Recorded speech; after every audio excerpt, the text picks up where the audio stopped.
वह आपकी पत्नी की नाफरमानी नहीं कर रही थी सिंघल साहब, वह तो बस आपके बच्चों को फिर से बंद होने से बचा रही थी। आदित्य सिंघल का मानना था कि दिल्ली में उनका घर सबसे सुरक्षित जगह है, जब तक कि वह वक्त से पहले वापस नहीं आ गए और उन्होंने अपनी घरेलू सहायिका को बच्चों के प्ले रूम के दरवाजे के सामने खड़े पाया।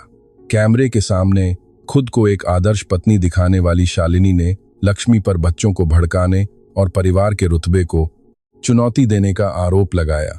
लेकिन स्लेटी सलवार कमीज पहने उस लड़की के पीछे छिपे आरव और अहाना इस तरह कांप रहे थे जैसे असली खतरा बाहर नहीं बल्कि घर के अंदर ही हो। उस रात उनके बेटे की एक बात ने इस बड़े सीईओ की बेदाग दुनिया में दरार पैदा कर दी और आदित्य को शक होने लगा कि शायद वह अपने व्यापारिक साम्राज्य को बचाने में इतना मसरूफ थे कि उन्होंने उन्हीं लोगों को अकेला छोड़ दिया जिन्हें उनकी सबसे ज्यादा जरूरत थी।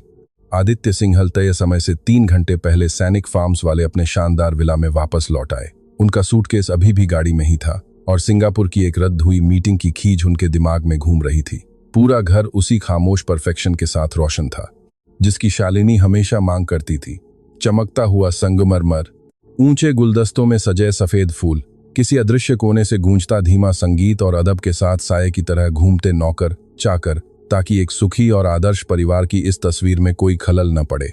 आदित्य ने अपने फोन की तरफ देखे बिना अपना कोट मैनेजर के हाथ में थमाया और बच्चों के बारे में पूछा। वे अपने प्ले रूम में हैं साहब, उसने बहुत जल्दबाजी में जवाब दिया। उसके लहजे की घबराहट ने आदित्य के कदम रोक दिए। बच्चों के कमरों की तरफ जाने वाली गैलरी से एक धीमी, तीखी और दबी हुई आवाज आ रही थी जो चीख बनने से खुद को रोक रही थी। वह शालिनी थी। रास्ते से हटो लक्ष्मी, इन बच्चों को यह सीखना बहुत जरूरी है कि इस घर का मालिक कौन है। आदित्य माथे पर शिकन लिए उस तरफ बढ़े। जैसे ही वह मुड़े उन्होंने देखा कि लक्ष्मी बंद दरवाजे के सामने अपनी मुड़ी तुड़ी स्लेटी सलवार कमीज में दोनों हाथ फैलाए ढाल बनकर खड़ी थी, मानो उसका अपना जिस्म ही आखिरी ताला हो। शालिनी सिंघल आइवरी रंग की सिल्क की साड़ी पहने बालों का झूड़ा बनाए उसके सामने खड़ी थी। गुस्से से तमतमाया उसका चेहरा अपने पति को देखते ही पल भर में शांत हो गया। चेहरे का यह बदलाव इतनी तेजी से हुआ कि किसी और दिन आदित्य इसे उसकी समझदारी या शालीनता मान लेते, लेकिन आज रात पहली बार उन्हें यह बदलाव किसी सधे हुए मुखौटे जैसा लगा। आदित्य, शालिनी ने बड़ी ही मासूमियत से अपने सीने पर हाथ रखते हुए कहा, शुक्र है भगवान का कि तुम आ गए। यह औरत हद से ज्यादा बदतमीज हो गई है। लक्ष्मी थोड़ा पीछे हटी। उसकी काली आंखों में डर साफ दिख रहा था, लेकिन वह डर खुद के लिए नहीं था।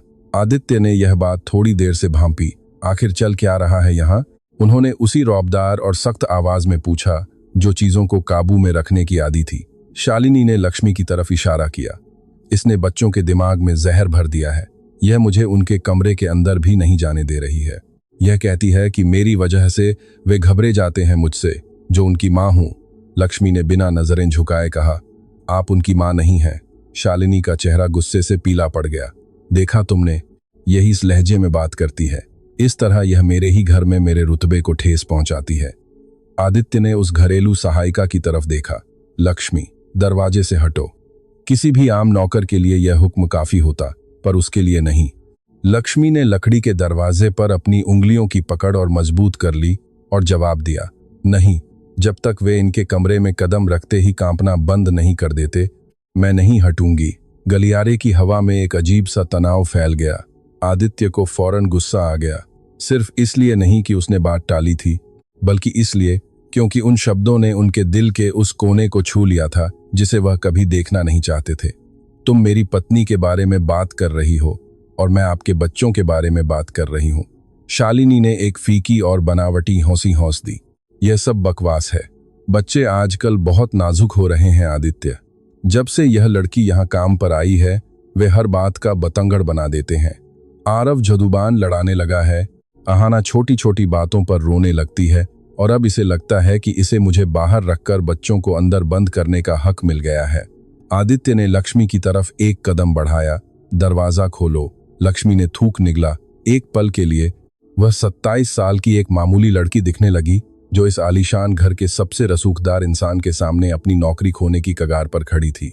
लेकिन अगले ही पल वह फिर से वही औरत बन गई जिसने दीवार के पीछे 2 मासूम बच्चों को सिसकते हुए सुना था। पहले उनसे पूछिए, क्या मैंने तुमसे कोई सलाह मांगी है?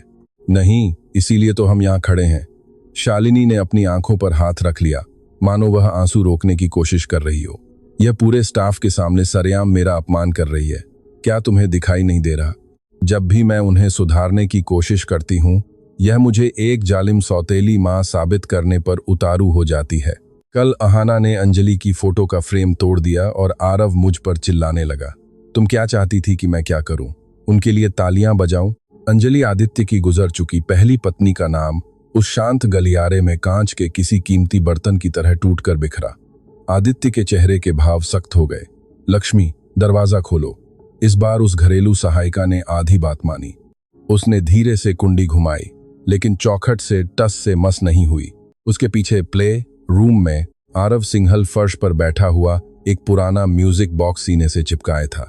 उसकी आंखें लाल थीं और जबड़ा इस तरह कसा हुआ था, मानो उस मासूम ने बहुत कम उम्र में ही अपने आंसू पीना सीख लिया हो। 4 साल की अहाना उंगली मुंह में दबाए पर्दे के पीछे छिपी हुई थी और उसकी डरी हुई नजरें शालिनी के महंगे जूतों पर टिकी थीं। आदित्य को अपने सीने में एक अजीब सी घुटन महसूस हुई। आरव, उन्होंने अपनी आवाज को जितना हो सके नरम करते हुए कहा, इधर आओ बेटा। बच्चे ने ना में सिर हिलाया और उस डिब्बे को और जोर से भींच लिया। शालिनी ने अंदर जाने की कोशिश की, लेकिन तभी अहाना के हलक से एक सिसकी जैसी सहमी हुई आवाज निकली और लक्ष्मी फौरन उसके आगे ढाल बनकर खड़ी हो गई। इन्हें हाथ मत लगाइए। आदित्य गुस्से में उसकी तरफ घूमे। बस बहुत हुआ।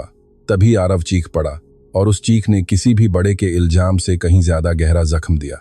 नहीं पापा, अगर लक्ष्मी दीदी चली गईं तो शालिनी आंटी हमें बिना बत्ती वाले अंधेरे कमरे में बंद कर देंगी। इस एक जुमले ने पूरे गलियारे में सन्नाटा खींच दिया।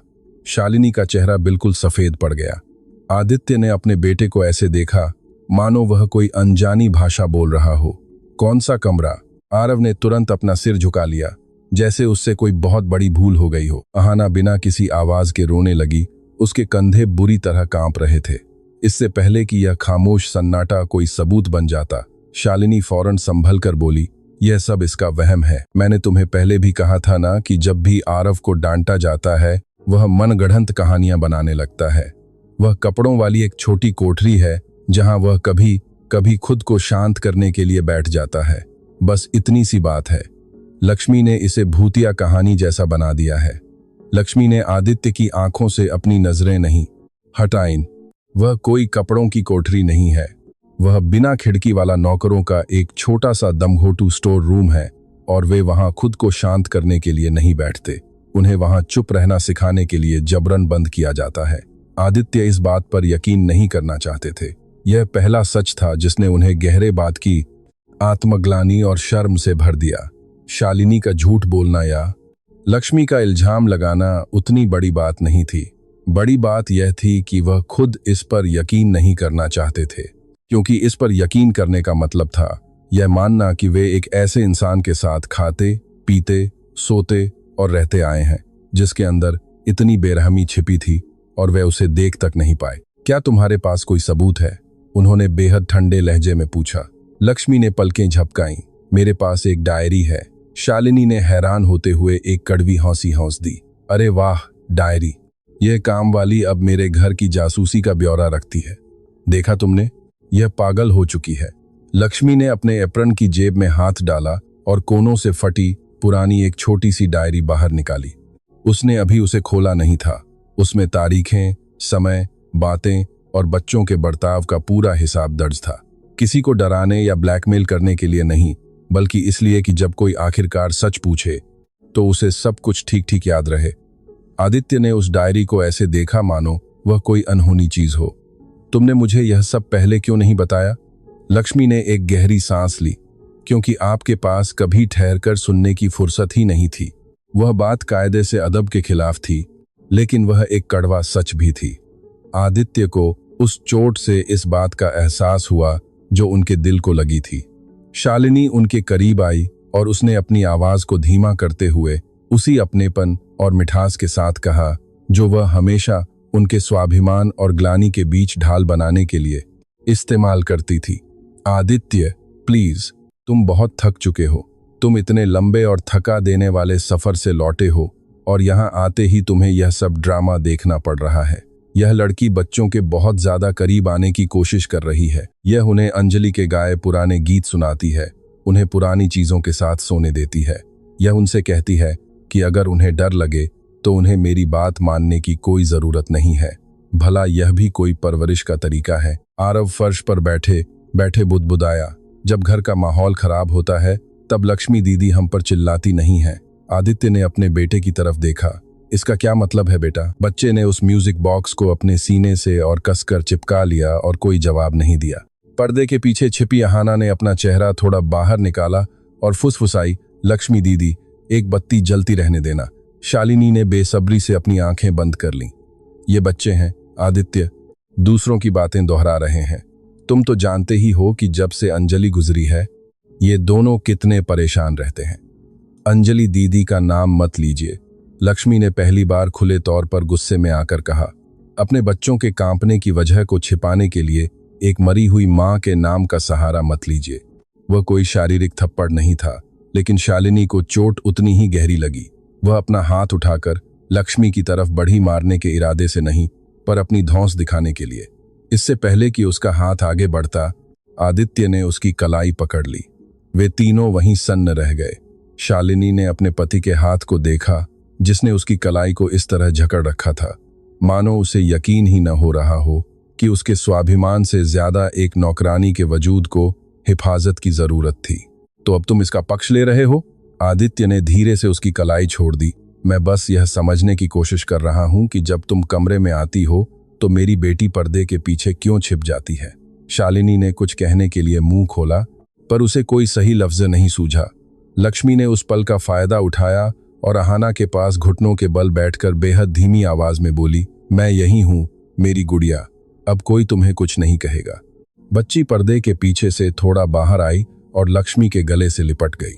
आदित्य ने इस मंजर को एक ऐसी टीस के साथ देखा जिसे वह कोई नाम नहीं दे सके। उनकी अपनी बेटी एक घरेलू सहायिका की गोद में सुकून तलाश रही थी, जबकि वे, उसके पिता, महज 2 मीटर की दूरी पर 10 लाख रुपए का ब्रांडेड सूट पहने अपनी उस अज्ञानता के साथ खड़े थे जिसे वे अब तक काम की मसरूफियत का नाम देते आए थे। आरव धीरे धीरे आदित्य के करीब आया, इसलिए नहीं कि उसे अपने पापा पर पूरा भरोसा था, बल्कि इसलिए क्योंकि लक्ष्मी ने उसे बड़े प्यार से आगे बढ़ने का इशारा किया था। बच्चे ने उस म्यूजिक बॉक्स को आगे बढ़ाया। यह मम्मा का है। आदित्य ने उसे झट से पहचान लिया। अंजलि इसे अपने बेड के पास वाली मेज पर रखती थी। हल्के रंग की लकड़ी का एक छोटा सा डिब्बा जिसमें ढक्कन खोलते ही एक पुरानी सी खिलौना नर्तकी गोल घोल घूमने लगती थी। उन्हें लगा था कि सामान इधर उधर करने के दौरान वह कहीं खो गया था। यह तुम्हें कहाँ मिला? आरव ने शालिनी की तरफ देखा और फिर अपना सिर झुका लिया।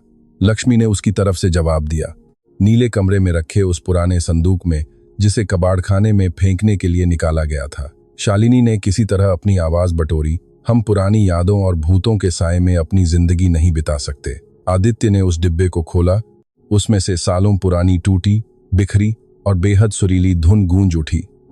अंदर एक ढीले पड़े दोहरे तल के नीचे एक मुड़ा हुआ कागज का टुकड़ा दबा था जिसे उन्होंने पहले कभी नहीं देखा था। इससे पहले कि वे उसे बाहर निकाल पाते, शालिनी बहुत तेजी से आगे बढ़ी। ये मेरे कुछ निजी कागजात हैं।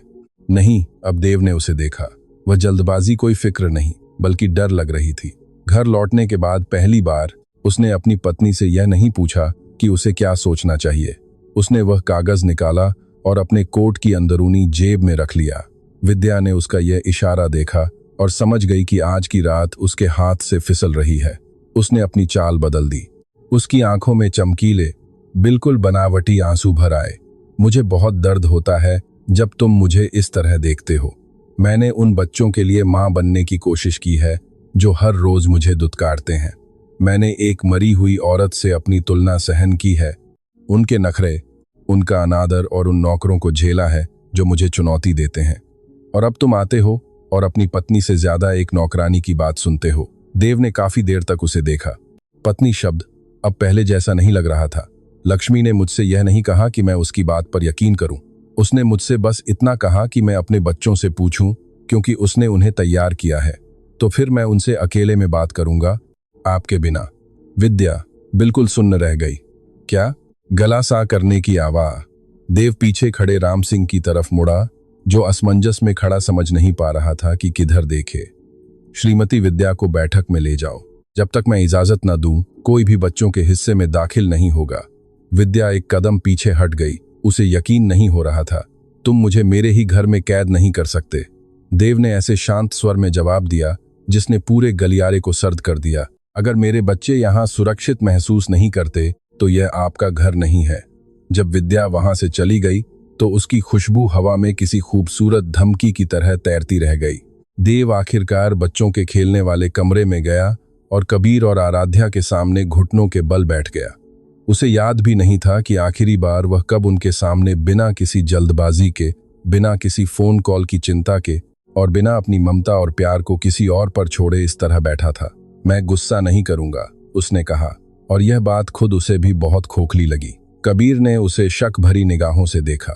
विद्या आंटी कहती हैं कि अगर हम तुम्हें कुछ भी बताएंगे तो तुम उदास हो जाओगे और हमें आराम करने के लिए दूर भेज दोगे। देव को महसूस हुआ जैसे उसके घुटनों के नीचे से जमीन खिसक गई हो। आराध्या लक्ष्मी के पीछे छिप गई। मुझे उस अंधेरे कमरे में नहीं जाना है। लक्ष्मी ने पल भर के लिए अपनी आंखें बंद कर लीं, जैसे इन शब्दों ने उस बात पर मुहर लगा दी हो जिसका डर उसे हफ्तों से सता रहा था। देव ने नौकरानी की तरफ देखा। आप मत जाइए। लक्ष्मी ने आराध्या को धीरे से संभाला। जब तक वे दोनों कांपना बंद नहीं कर देते तब तक उसका जाने का कोई इरादा नहीं था। देव ने अपनी नजरें नीचे झुका लीं और बरसों में पहली बार उसे समझ नहीं आया कि वह ऐसा इंसान कैसे बने जिसकी बात हर कोई मानता था। उसे बस इतना एहसास हुआ कि जिस घर को वह सुरक्षित कहता था, उसी घर में उसके बच्चों ने डरना सीख लिया था। उस रात देव न तो अपने दफ्तर गया और न ही उसने बोर्ड के संदेशों को देखा। वह बच्चों के खेलने वाले कमरे में जमीन पर ही बैठा रहा, जहां कबीर उसे काली खिड़कियों वाले एक घर के चित्र दिखा रहा था और आराध्या एक छोटी सी जलती हुई लाइट के सहारे लक्ष्मी के पास सो रही थी। उसके कोट की अंदरूनी जेब में नेहा के उस म्यूजिक बॉक्स में छिपा वह कागज उसकी छाती पर दहकते कोयले की तरह महसूस हो रहा था। उसने उसे अभी नहीं खोला, शायद इसलिए क्योंकि उसे अंदर ही अंदर आभास था कि इसे पढ़ने के बाद वह वापस उस सुकून भरे भ्रम में नहीं लौट पाएगा। विद्या बैठक से लगातार संदेश भेज रही थी, पहले दुख भरे, फिर गुस्से से भरे और फिर बिल्कुल रूखे। उसने कोई जवाब नहीं दिया। उसने लक्ष्मी की तरफ देखा, जो अपने थके हुए हाथों से आराध्या के ऊपर कंबल ओढ़ा रही थी, और वह समझ गया कि यह युवा लड़की उस जगह को हथियाने की कोशिश नहीं कर रही थी जो उसकी नहीं थी। वह तो बस उस जिम्मेदारी को संभाल रही थी जिसे देव ने खुद अनजाने में छोड़ दिया था। देव सिंघानिया यह सोचकर घर वापस आया था कि एक नौकरानी उसकी पत्नी की नाफरमानी कर रही है, लेकिन जब उसने अपने बच्चों को उस इकलौती लड़की से लिपटते देखा जिसने उन्हें डर के वक्त भी मुस्कुराने के लिए मजबूर नहीं किया, तो उसे समझ आ गया कि असली खतरा नौकरों के रास्ते से नहीं बल्कि मुख्य दरवाजे से सफेद लिबास पहनकर अंदर आया था और जिसके हाथ में उसी के नाम की अंगूठी थी। उसी हाथ से देव सिंघानिया ने रात के ठीक 3 बजे नेहा का वह पत्र पढ़ा, जब वह बच्चों के खेलने वाले कमरे में जमीन पर बैठा था, जहां एक छोटा सा लैंप जल रहा था और बच्चों की आती जाती सांसों की आवाज उस सन्नाटे को भर रही थी। कबीर उस म्यूजिक बॉक्स को गले से लगाकर सो रहा था, जैसे वह चीज उस मां तक पहुंचने का आखिरी जरिया हो जिसे वह बिना उदासी के शायद ही याद कर पाता था। आराध्या छोटे वाले सोफे पर सो रही थी और उसका एक हाथ लक्ष्मी शर्मा के कुर्ते की आस्तीन को कसकर पकड़े हुए था, जो इस डर से वहीं बैठी रही कि कहीं बच्ची जाग न जाए और फिर से कांपने न लगे। देव ने अपने कोट की अंदरूनी जेब से वह मुड़ा हुआ कागज निकाला और तुरंत ही नेहा की लिखावट को पहचान लिया। वह कोई बहुत लंबा पत्र नहीं था, बस कुछ ही पंक्तियां थीं जो उसी सौम्य स्पष्टता के साथ लिखी गई थीं जो नेहा के स्वभाव में तब भी होती थी जब वह किसी मुश्किल बात पर चर्चा करती थी। अगर किसी दिन हमारे बच्चों को उस घर में डर लगने लगे जिसे हमने सुरक्षित बनाने का वादा किया था, तो सबसे पहले अपनी सहूलियत के हिसाब से किसी गुनहगार को मत ढूंढना, बल्कि उस इंसान को ढूंढना जो उनके पास रुका रहा, तब जब हर कोई अपनी व्यस्तता के कारण उनकी बात सुनने के लिए तैयार नहीं था। बच्चे हमेशा सच बोलना नहीं जानते देव, लेकिन उनका शरीर उनके मुंह से पहले ही सच चिल्लाकर बयां कर देता है। उसने अपनी आंखें बंद कर लीं। उसकी दिवंगत पत्नी ने बिना आवाज उठाए ही उस पर गंभीर आरोप लगा दिया था। अगली सुबह पूरे घर ने सब कुछ सामान्य दिखाने का नाटक करने की कोशिश की, लेकिन अब कुछ भी पहले जैसा नहीं रह गया था। विद्या सफेद रंग की बेदाग साजी पहने नाश्ते के लिए नीचे आई। उसके चेहरे पर एक ऐसा कृत्रिम सुकून था जिसे उसने यकीनन यहां आने से पहले आईने के सामने खड़े होकर अच्छे से आजमाया होगा। उसने देव के गाल पर इस तरह चूमा जैसे बीती रात बस एक छोटी सी घरेलू नोक झोंक हुई हो, और बेहद मीठे स्वर में बच्चों के बारे में पूछा, क्या वे अच्छे से सोए? देव ने उसे देखा, कॉफी परोसते हुए। उसके हाथ नहीं कांप रहे थे, कबीर के हाथ कांप रहे थे। हाँ, तब जब उसने वसुंधरा की हील्स की आवाज डाइनिंग रूम की तरफ आते सुनी। बच्चे ने कटोरी में चम्मच गिरा दी और लक्ष्मी की तरफ देखा, जो साफ सुथरी वर्दी में दरवाजे के पास खड़ी थी और उसकी आंखें पूरी तरह सतर्क थीं। आराध्या डाइनिंग रूम के अंदर नहीं आई, वह गलियारे में ही रुकी रही, लक्ष्मी की साड़ी के पीछे छुपी हुई। वसुंधरा ने सचमुच उसकी तरफ देखे बिना ही मुस्कुरा दिया। आराध्या, बेटा, संस्कारी लड़कियां डाइनिंग टेबल पर बैठती हैं। छोटी बच्ची ने कपड़े को और जोर से भींच लिया। देव, जो पहले लक्ष्मी से नखरे न झेलने के लिए कहता, चुपचाप खड़ा रहा और अपनी बेटी के पैरों को देखने लगा। वे ठंडे संगमरमर के फर्श पर नंगे थे। वह नाफरमानी की वजह से वहां से हिल नहीं रही थी, बल्कि वह डर के मारे सहमी हुई थी। नाश्ते के बाद देव ने अपनी 3 मीटिंग रद्द कर दी और निर्देश दिया कि कोई भी बच्चों के विंग में न जाए। वसुंधरा ने उसके साथ जाने की कोशिश की। मुझे यह बिल्कुल ठीक नहीं लगता कि तुम मुझे अलग कर रहे हो, उसने उसी आहत भरे लहजे में कहा जिसने शक पैदा होने से पहले कई बार उसकी बेचैनी को दबा दिया था। मैं अपने बच्चों से बात कर रहा हूं, वे मेरे भी बच्चे हैं। देव धीरे से पीछे मुड़ा। नहीं, वे ईशा और मेरे बच्चे हैं। तुम मेरी पत्नी हो, इसका मतलब यह नहीं कि तुम सच को बदल दो। यह बात उसे उम्मीद से कहीं ज्यादा गहरी लगी। वसुंधरा अपना मुखौटा वापस ओढ़ने से पहले महज एक सेकंड के लिए चुप रही। अगर तुम एक नौकरानी के बहकावे में आकर इस पतना तरह की बातें करने लगे हो तो समस्या मेरी सोच से भी ज्यादा गंभीर है। देव ने कोई जवाब नहीं दिया।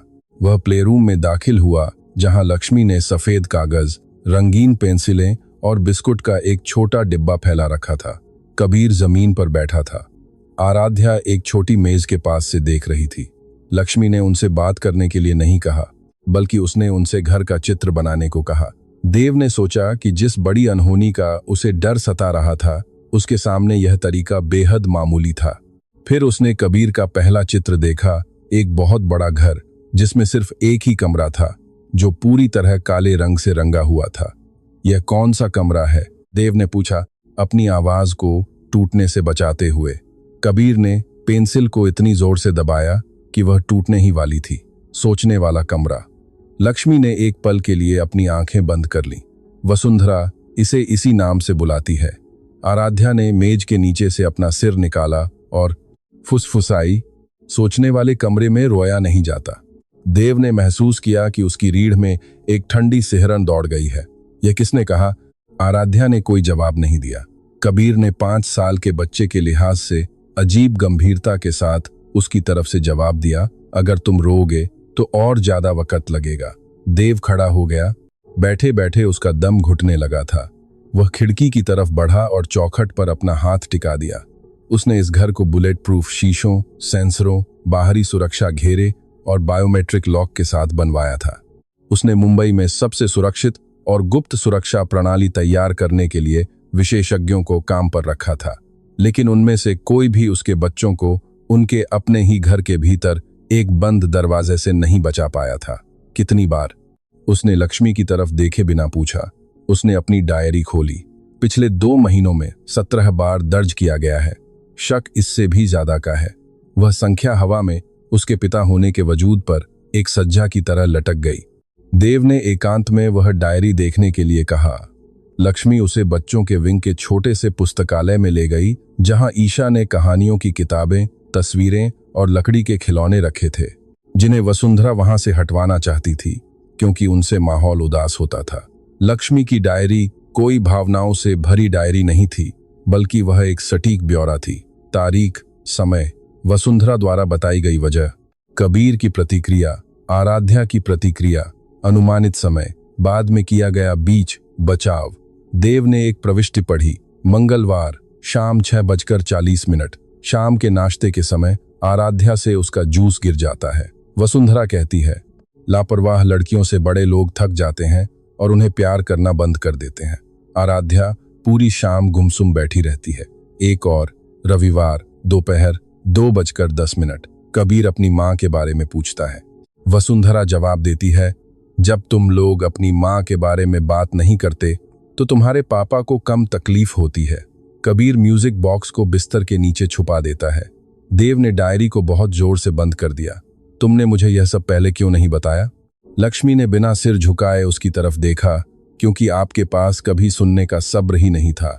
वह इनकार करना चाहता था, लेकिन पूरे घर की खामोशी ने जैसे उसकी तरफ से गवाही दे दी। मैं उनका पिता हूं, मुझे पता है, सिर्फ इतना ही काफी होना चाहिए था। लक्ष्मी ने एक कठोर उदासी के साथ उसकी आंखों में देखा। उनके लिए यह काफी नहीं था। इस इल्जाम ने उसे और भी गहरा घाव दिया, क्योंकि इसमें कोई नफरत नहीं थी। लक्ष्मी उसे नीचा दिखाने के लिए नहीं बोल रही थी। वह उस इंसान की तरह बोल रही थी जिसने बहुत लंबे समय तक इस बात का इंतजार किया था कि सही बड़ा इंसान उस गलत कमरे में दाखिल हो। देव ने अपने चेहरे पर हाथ फेरा। क्या तुम्हारे पास कोई और सबूत है? कुछ ऑडियो रिकॉर्डिंग्स हैं। मैंने कैमरे नहीं लगाए। उनके लिए यह न तो कानूनी रूप से सही होता और न ही सुरक्षित, लेकिन घर में ऐसे कैमरे लगे हैं जिनकी आप खुद जांच कर सकते हैं। वसुंधरा घर के सिस्टम का कुछ हिस्सा कंट्रोल करती है, इसीलिए कुछ रातों को गलियारे के कैमरे 10 या 15 मिनट के लिए बंद कर दिए जाते थे। देव ने अपनी नजरें ऊपर उठाईं। आपको यह कैसे पता? लक्ष्मी ने डायरी का एक और पन्ना पलटा, क्योंकि ईशा मुझे ढूंढने तभी आती थी जब बरामदे की लाइट वापस जल जाती थी। उसके बाद जो सन्नाटा छाया वह असहनीय था। देवेंद्र समझ गया कि यह औरत कोई मनगढ़ंत कहानियां नहीं गा रही थी। वह तो बिना किसी सहारे के, लेकिन पूरी हिम्मत के साथ उस हताश सब्र से अंधेरे को नाप रही थी जिसके पास खुद को बचाने का कोई और रास्ता नहीं था। मैं सुरक्षा प्रमुख से बात करना चाहता हूं। लक्ष्मी ने मना करते हुए सिर हिलाया। पहले अपने बच्चों से बात कीजिए। अगर आप इसे माफी में बदलने से पहले एक जांच बना देंगे तो वे फिर से सोचने लगेंगे कि उन्होंने कोई गलती की है।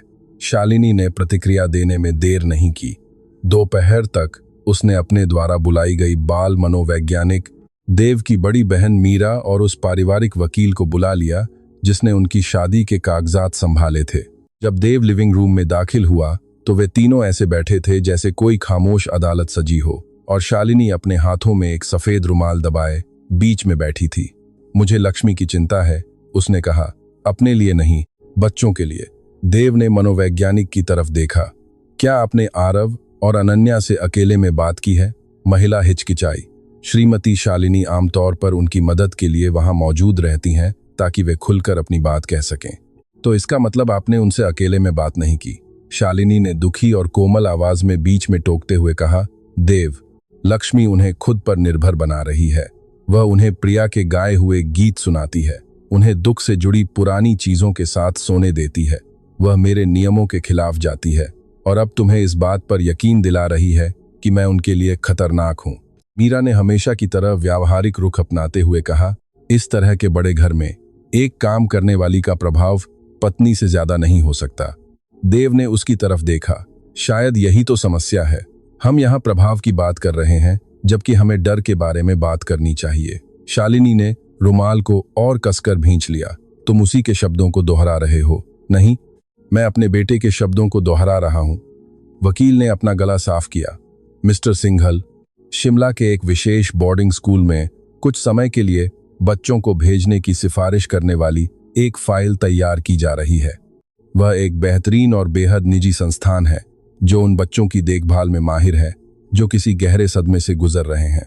देव को महसूस हुआ जैसे कमरा छोटा होता जा रहा हो। फाइल। शालिनी ने झूठी उदासी के साथ अपनी आंखें नीची कर लीं। मैं तुम्हें तब तक नहीं बताना चाहती थी जब तक पूरी सिफारिश तैयार न हो जाए। आरव और अनन्या को स्थिरता की जरूरत है, सजा की नहीं। उन्हें मदद चाहिए, इस शहर से दूर, कुछ समय के लिए। वकील ने दोनों अभिभावकों की मंजूरी और क्लिनिकल रिपोर्ट वाली एक फाइल खोली।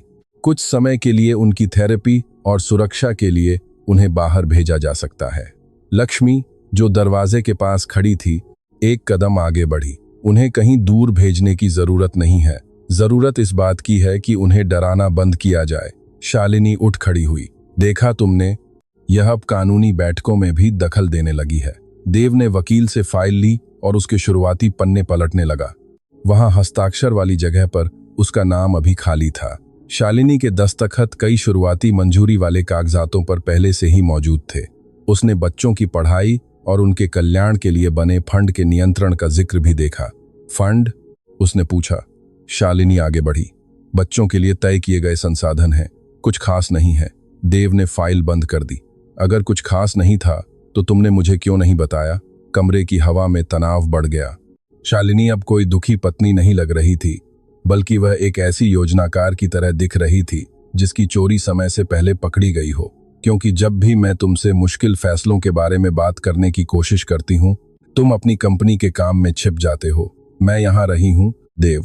मैंने उन बच्चों का बोझ उठाया है जो मुझे स्वीकार नहीं करते। एक ऐसे घर को संभाला है जहां से अभी भी एक मरी हुई औरत की खुशबू आती है, और उन नौकरों का सामना किया है जो मन ही मन मेरी तुलना प्रिया से करते हैं। अगर मैंने उन्हें बाहर भेजने के बारे में सोचा तो इसलिए क्योंकि किसी को तो कोई कदम उठाना ही था। लक्ष्मी खुद को रोक नहीं पाई और बोल पड़ी, कदम उठाने का मतलब यह नहीं होता कि आप 2 बच्चों को घर से गायब कर दें ताकि आपकी पारिवारिक तस्वीर ज्यादा साफ दिख सके। शालिनी गुस्से से चमकती आंखों के साथ उसकी तरफ घूमी। तुम परिवार के बारे में कुछ नहीं जानती। लक्ष्मी का चेहरा पीला पड़ गया, लेकिन वह पीछे नहीं हटी। मैं इतना जरूर जानती हूं कि जब कोई बच्चा रोना बंद कर देता है तो इसलिए क्योंकि वह समझ जाता है कि रोने से उसकी सजा और लंबी हो जाएगी। वकील ने अपनी आंखें नीची कर लीं। बाल मनोवैज्ञानिक चुप रही। देव ने उस सन्नाटे को देखा और समझ गया कि इन बड़े पेशेवरों की ईमानदारी को भी उतनी ही आसानी से खरीदा जा सकता है जितना कि लॉबी में रखे फूलों को। सब बाहर जाइए, उसने हुक्म दिया, लक्ष्मी को छोड़कर। शालिनी अपनी जगह जमी रही। माफ करना, मैंने कहा सब बाहर जाइए। जब वे दोनों लिविंग रूम में अकेले रह गए तो शालिनी ने आखिरकार बिना किसी दर्शक के अपना जहर उगला। तुम बहुत बड़ी और खतरनाक गलती कर रहे हो। देव ने फाइल को अपनी बांह के नीचे दबा लिया। मेरी गलती यह थी कि मैंने उन कागजातों पर बिना पढ़े दस्तखत किए, क्योंकि मुझे तुम पर भरोसा था। भरोसा तुमने इसलिए किया क्योंकि जब तुम अपने केबिन में बैठकर दुखी, विधुर होने का नाटक कर रहे थे, तब मैं इस पूरे घर को संभाल रही थी। यह बात देव के चेहरे पर एक जोरदार थप्पड़ की तरह लगी। खबरदार जो दोबारा प्रिया की मौत का नाम भी लिया। क्यों? वह तो हर जगह मौजूद है, उस म्यूजिक बॉक्स में, उन गानों में, और जिस तरह आरव मुझे देखता है मानो मैं यहाँ उसकी सांसें चुराने आई हूँ। मैंने तो बस इस परिवार को समाज के सामने पेश करने लायक बनाने की कोशिश की। मेरे बच्चे कोई नुमाइश की चीज नहीं है। शालिनी ने ठंडी हंसी हंसी। वे कोई शेयर, फंड, अधिकार, सरनेम या बिना सोचे समझे बहाए गए आंसू नहीं है। अगर तुम आज उन्हें काबू में नहीं रखोगे तो कल को कोई और यह काम करेगा। देव ने उसे ऐसे देखा जैसे उसने उस दरवाजे को खोल दिया हो जिसे वह हमेशा बंद रखती थी। तुम्हारे लिए वे सिर्फ यही सब हैं। शालिनी को अपनी गलती का एहसास हुआ और उसने अपनी आवाज को नरम किया। मेरी बात का गलत मतलब मत निकालो, उसकी जरूरत नहीं है। इस बार मैंने सब सुन लिया है। शाम को आरव अपने सीने से उस म्यूजिक बॉक्स को चिपकाए हुए लाइब्रेरी में आया।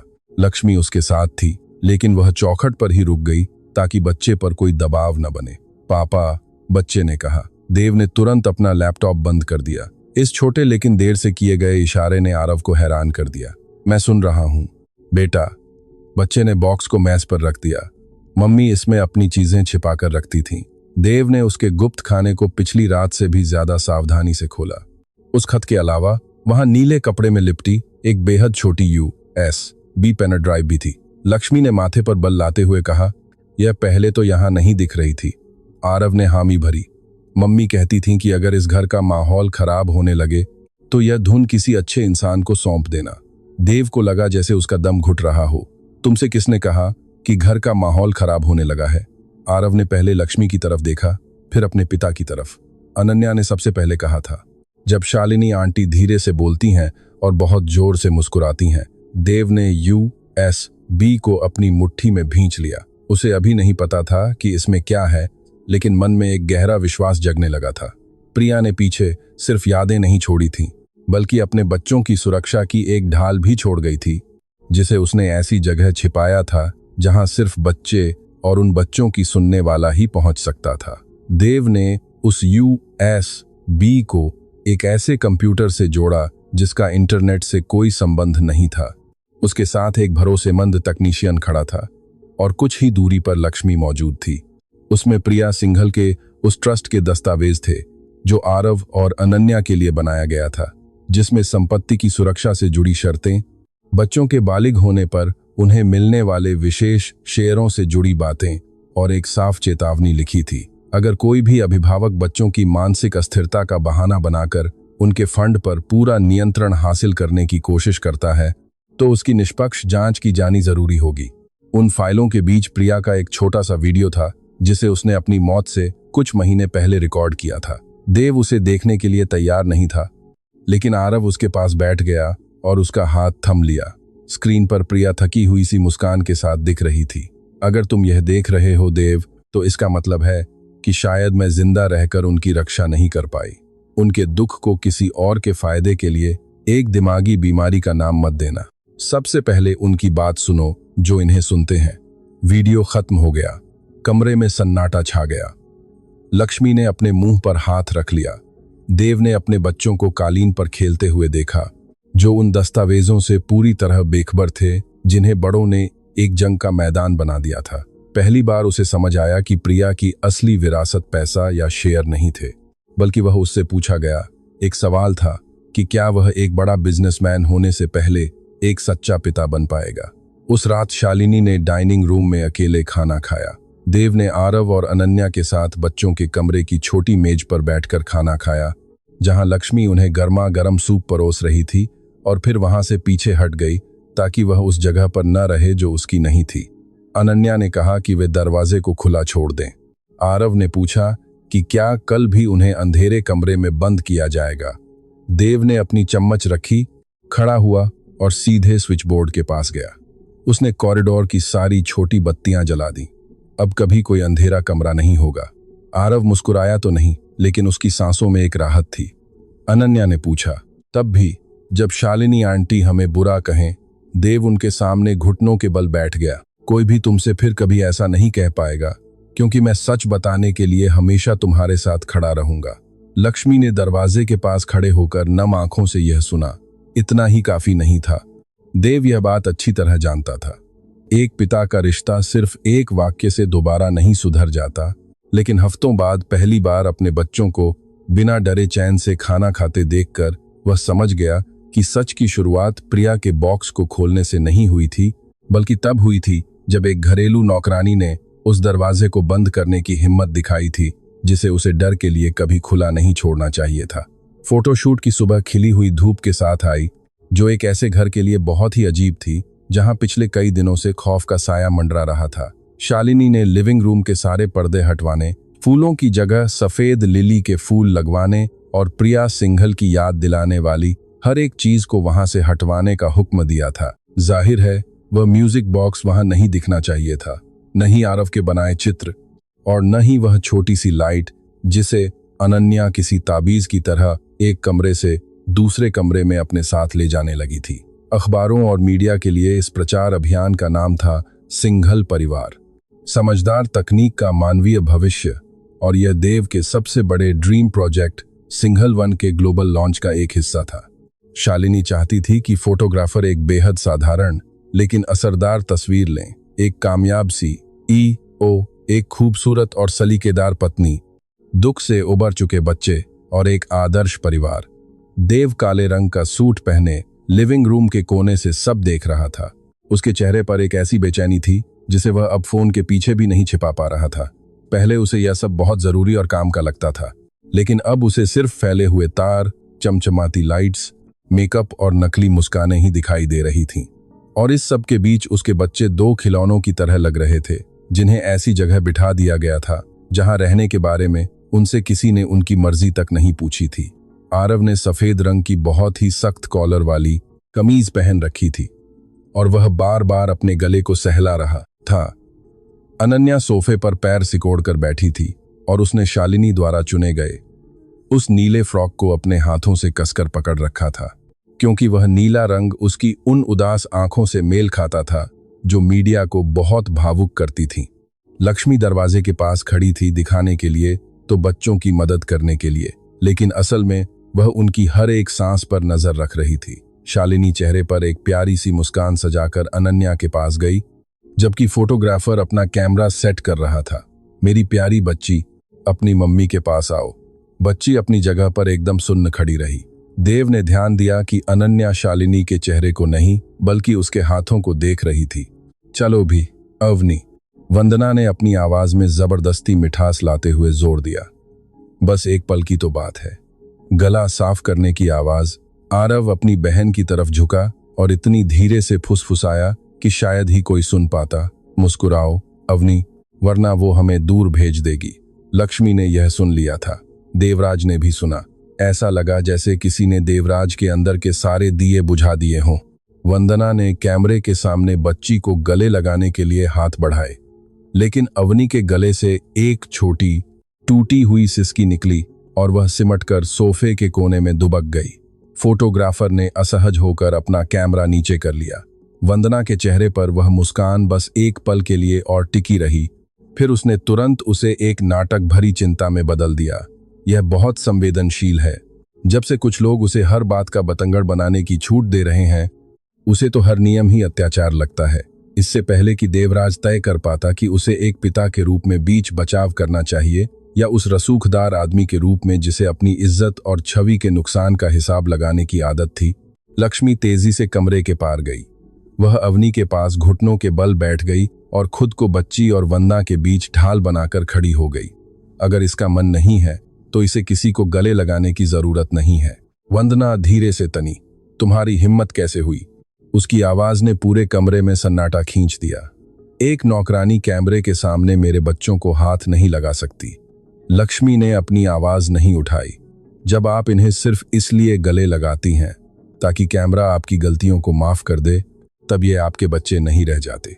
सन्नाटा इतना गहरा था कि वहां मौजूद टेक्नीशियनों ने भी हिलना डुलना बंद कर दिया।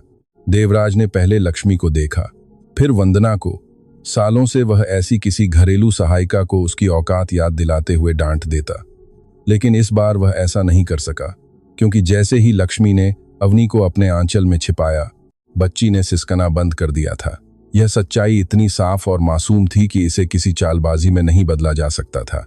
वंदना समझ गई कि इतने सारे गवाहों के सामने उसका रुतबा कमजोर पड़ गया है, इसलिए उसने तुरंत पासा पलटा। देवराज, यह सब अब और नहीं चलेगा। न इन फोटोग्राफरों के सामने, न इस घर के स्टाफ के सामने, और न ही इस परिवार को एक रखने की मेरी कोशिशों के सामने। देवराज ने अवनी से अपनी नजरें हटाए बिना जवाब दिया। शूट खत्म हुआ। फोटोग्राफर ने राहत की सांस लेते हुए अपना कैमरा बंद किया। वंदना अपने पति की तरफ एक कदम बढ़ी। नहीं, यह शूट इसलिए खत्म नहीं हो सकता क्योंकि एक कामवाली ने यहां तमाशा करने का फैसला कर लिया है। यह इसलिए खत्म हुआ क्योंकि मेरी बेटी डरी हुई है। वह डरी हुई है क्योंकि लक्ष्मी उसे यह सब सिखाती है। तभी आरव ने अपना पीला पड़ा चेहरा उठाया, लेकिन उसकी आवाज में एक अजीब सा हौसला था। लक्ष्मी दीदी हमें यह सिखाती हैं कि चैन की सांस कहाँ ली जाती है। देवराज को लगा जैसे यह बात किसी भी इल्जाम से ज्यादा गहराई से उसके दिल में चुभ गई हो। वंदना ने बच्चे की तरफ एक अदृश्य चेतावनी भरी नजरों से देखा। उसने तुरंत अपनी आंखें नीचे कर लीन। लक्ष्मी ने यह भांप लिया और अपने होंठ भींच लिए।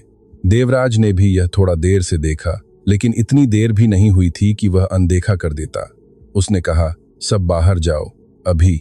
वंदना ने एक सूखी बेजान हंसी हंसी। मैं भी। देवराज ने उसकी तरफ देखा, खासकर तुम। ठीक 1 घंटे बाद स्टडी रूम में बहस भड़क उठी। वंदना बिना दरवाजा खटखटाए अंदर आ धमकी। उसकी सफेद साई अभी भी बेदाग थी, लेकिन चेहरे से वह मुखौटा उतर चुका था जिसे वह कैमरों के सामने पहने रखती थी। अगर तुमने आज लक्ष्मी को काम से नहीं निकाला तो कल सुबह मीडिया को पता चल जाएगा कि एक नौकरानी तुम्हारा घर चलाती है। देवराज 3 कंप्यूटर स्क्रीनों के सामने बैठकर सुरक्षा प्रणाली के लॉग्स देख रहा था। मीडिया मेरी प्राथमिकता नहीं है। बकवास मत करो। मीडिया हमेशा से तुम्हारी प्राथमिकता रहा है। 48 घंटों में आरण्य प्रोजेक्ट दुनिया के सामने आने वाला है। निवेशक, अंतर्राष्ट्रीय मीडिया, पार्टनर्स, बोर्ड के सदस्य और तुम इन सहमे हुए बच्चों और एक बदतमीज नौकरानी की अफवाहों के साथ वहां जाना चाहते हो। देवराज ने बच्चों के कमरे के गलियारे के कैमरों की एक फाइल खोली। मैं वहां यह जानकर जाना चाहता हूं कि मेरे अपने घर में क्या चल रहा है। वंदना बिल्कुल ठहर गई। क्या तुम मेरी जासूसी कर रहे हो? मैं इस बात की जांच कर रहा हूं कि गलियारे के कैमरे 17 बार क्यों बंद हुए। उसका मुखौटा उतरा तो नहीं, लेकिन उसके चेहरे के भाव और कड़े हो गए। तकनीकी खराबी होगी। अजीब बात है, हमेशा उसी कमरे के पास जहां बत्ती नहीं जलती। वंदना मेज के करीब आई। देवराज, मेरी तरफ देखो। क्या तुम मसीहा बनने का ढोंग करने वाली एक आम सी लड़की की वजह से हमारे बीच का भरोसा टूटने दोगे? उसने अपनी आंखें ऊपर उठाईं। भरोसा सवाल पूछने वाले से नहीं टूटता। भरोसा तो वो तोड़ता है जो जवाब देने से डरता है। उसी शाम लक्ष्मी को नौकरी से निकालने का एक नोटिस मिला जो वंदना के वकील ने तैयार किया था। उस पर देवराज के दस्तखत तो नहीं थे, लेकिन उसमें उसके नाम और रुतबे का डर दिखाया गया था। उसमें लिखा था कि उसे अभद्र व्यवहार, बच्चों के साथ जरूरत से ज्यादा भावनाएं जोड़ने और घर की मालकिन का घोर अनादर करने के आरोप में नौकरी से सस्पेंड किया जाता है। लक्ष्मी ने रसोई में उस कागज को पढ़ा, जबकि आस-पास खड़े बाकी नौकर ऐसे नाटक कर रहे थे जैसे वे कुछ। लीला ने एक ऐसी उदासी के साथ मुस्कुराने की कोशिश की जिसे उसने छुपाना चाहा। मैं बिना अलविदा कहे नहीं जाऊंगी। अवनी रोने लगी। नहीं, अगर आप चली गईं तो यह घर बीमार पड़ जाएगा। लीला नीचे झुकी और उसे गले से लगा लिया। मेरी बात सुनो अवनी, कोई घर सिर्फ इसलिए अच्छा नहीं बनता कि कोई इंसान वहां रुक जाए। वह तब अच्छा बनता है जब सही बड़े लोग बच्चों की देखभाल करना सीख जाते हैं। आरव ने बरामदे की तरफ देखा। पापा सही बड़े हैं। लीला को जवाब देने में थोड़ा वक्त लगा। वह सीख रहे हैं। देवेंद्र ने उन तीनों को रसोई में पाया और लीला के हाथ में वह कागज देखा। उसने बिना पूछे ही उसे हाथ से ले लिया। उसने 2 लाइनें पढ़ीं और तुरंत समझ गया कि यह किसने भिजवाया था। इसकी कोई कानूनी कीमत नहीं है। लीला ने थककर उसकी ओर देखा। सिंघानिया साहब, इस तरह के घरों में ऐसी बहुत सी बेबुनियाद चीजें भी गहरा जख्म दे जाती हैं। फिर भी उसने एक खतरनाक खामोशी के साथ कागज को मोड़ा। आप कहीं नहीं जा रही हैं।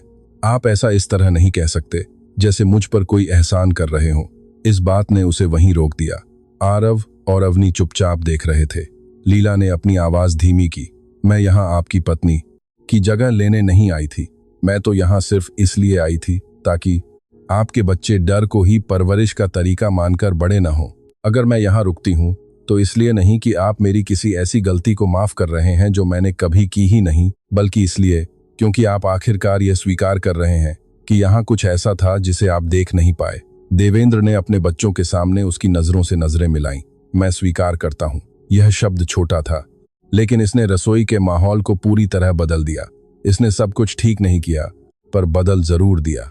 आरव ने चैन की सांस ली, जैसे उसके गले से किसी ने कसकर भींचा हुआ हाथ हटा लिया हो। शाम होते ही सुरक्षा तकनीशियन ने अपनी पहली रिपोर्ट सौंपी। बच्चों के बरामदे के कैमरों को जानबूझकर बंद किया गया था। वसुंधरा के नाम पर दर्ज एक टैबलेट से बार बार लॉग इन किया गया था और पिछले हफ्ते की कुछ फाइलें आंशिक रूप से डिलीट कर दी गई थीं। देवेंद्र ने हर मुमकिन डेटा को वापस लाने के लिए कहा। इंतजार करते हुए उसने ईशा की पेन ड्राइव को दोबारा खोला और एक बाहरी वकील के साथ मिलकर अपने बच्चों के ट्रस्ट फंड के दस्तावेजों की जांच की। उस वकील का वसुंधरा या परिवार के ट्रस्ट बोर्ड से कोई लेना देना नहीं था। उसने जो सुना उसने उसके रोंगटे खड़े कर दिए। आरव और अवनी के विशेष शेयर बेचे तो नहीं जा सकते थे, लेकिन अगर कोई मेडिकल रिपोर्ट उनके लंबे समय तक मानसिक रूप से अस्वस्थ होने या किसी थेरेप्यूटिक सेंटर में रहने की जरूरत की पुष्टि कर देती, तो उनके वोट देने के अधिकार किसी स्वीकृत अभिभावक को सौंपे जा सकते थे। शिमला का वह थेरेप्यूटिक सेंटर सिर्फ मदद के मुखौटे में छिपा कोई खतरा नहीं था, बल्कि ट्रस्ट फंड पर कब्जा करने का एक कानूनी रास्ता था। इस शुरुआती जांच की मांग किसने की थी? देवेंद्र ने पूछा। वकील ने फाइल को पलटा। श्रीमती सेन ने, डॉक्टर मेहता और एक सहयोगी कानूनी फर्म की मदद से। देवेंद्र ने अपनी आंखें बंद कर लीं। वसुंधरा यूं ही हवा में तीर नहीं चला रही थी। उसने पूरी बिसात तब बिछाई थी जब वह खुद प्रेजेंटेशन, कॉन्ट्रैक्ट्स और प्राइवेट जेट के दौरों में व्यस्त रहता था। रात के समय देवेंद्र ने बरामद किए गए वीडियो देखे। वे बहुत ज्यादा नहीं थे, लेकिन सच जानने के लिए काफी थे। एक वीडियो में अवनी के हाथ से कांच का गिलास टूटने के बाद वसुंधरा खेलने वाले कमरे में दाखिल हो रही थी। बरामदे के कैमरे की आवाज साफ नहीं थी, लेकिन उसमें साफ दिख रहा था कि बच्ची डरकर पीछे हट रही थी और वसुंधरा कैमरे की पहुंच से दूर किसी कोने की तरफ इशारा कर रही थी। दूसरे वीडियो में आरव एक अंधेरे कमरे से आंखें लाल किए बाहर निकल रहा था और कुछ ही सेकंड बाद पीछे के गलियारे से लीला आकर उसे कंबल से ढोंक रही थी। तीसरे वीडियो में, जो सबसे ज्यादा दिल दहला देने वाला था, खेलने वाले कमरे का कैमरा गलती से तब चालू हो गया था जब वसुंधरा फोन पर किसी से बात कर रही थी। उसकी आवाज कट कट कर आ रही थी, पर काफी साफ थी। मुझे बच्चों के बीमार होने की जरूरत नहीं है, मुझे बस इतना चाहिए कि वे कुछ समय के लिए मानसिक रूप से अस्वस्थ दिखें। उसके बाद ट्रस्ट का नियंत्रण हमारे हाथ में आ जाएगा। देवेंद्र ने वीडियो रोका, उसे दोबारा चलाया और फिर वसुंधरा के पीछे की स्क्रीन पर उसे रोक दिया। आरव एक मेज के नीचे अवनी को गले से लगाए बैठा था। वह खुद रो नहीं रहा था, बल्कि अपनी बहन के कान बंद कर रहा था। देवेंद्र ने अपने हाथ को डेस्क के कोने पर टिका दिया ताकि वह उस गुस्से में न बह जाए जो अब बहुत देर हो जाने पर पूरी तरह बेकार साबित होता। लीला उसके स्टडी रूम में तभी आई जब उसने उसे आवाज दी। देवेंद्र ने स्क्रीन को उसकी तरफ घुमाया, लेकिन पूरा वीडियो नहीं चलाया। वह उसे उस दर्द को दोबारा महसूस नहीं कराना चाहता था जिसे उसने हफ्तों तक टुकड़ों टुकड़ों में देखा था। तुम सही कह रही थी, उसने कहा। लीला के चेहरे पर कोई संतोष नहीं था, वह और भी उदास लग रही थी। काश मैं गलत होती। उसने अपनी नजरें झुका ली। मैं अपने वकीलों को, बाल संरक्षण विभाग को, ट्रस्ट के बोर्ड को, हर उस इंसान को बुलाऊंगा जिसकी जरूरत है। इसे सही तरीके से कीजिएगा। मैं करूंगा। नहीं, सही तरीके का मतलब है कि आरव और अवनी को इस बात का पता किसी तमाशे या झगड़े से न चले। सही तरीके का मतलब है कि आप दुनिया के सामने अपनी खुद की गलती का प्रायश्चित करने के लिए इसका इस्तेमाल न करें। सही तरीके का मतलब है कि वसुंधरा उनके आस पास भी न फटक सके। और इसका मतलब यह भी है कि जब बच्चे यह पूछें कि जिसे उनकी रक्षा करनी थी उसने उन्हें क्यों चोट पहुंचाई, तब आप उनके पास बैठें और उन्हें जवाब दें। देवेंद्र ने उसके हर शब्द को किसी जिंदा रहने के नियम की तरह सुना। तुम्हें इस बारे में इतना सब कैसे पता है? लीला ने अंधेरी खिड़की की तरफ देखा। क्योंकि एक बार मैं एक ऐसे बच्चे के लिए समय पर आवाज नहीं उठा पाई थी जिसने कभी न रोना सीख लिया था। उसने आगे कुछ नहीं कहा और इसकी जरूरत भी नहीं थी। देवेंद्र समझ गया कि जिस केयरटेकर को उसने कभी दरवाजे से दूर रहने का हुक्म दिया था, वह अपने सीने में एक पुराना गुनाह समेटे हुए थी। उसके बच्चे किसी इत्तेफाक से नहीं बचे थे, बल्कि उस अंदरूनी वादे की वजह से बचे थे जो उसने खुद से किया था कि वह दोबारा कभी मात नहीं खाएगी। आधी रात को वसुंधरा बिना दरवाजा खटखटाए सीधे स्टडी रूम में दाखिल हुई।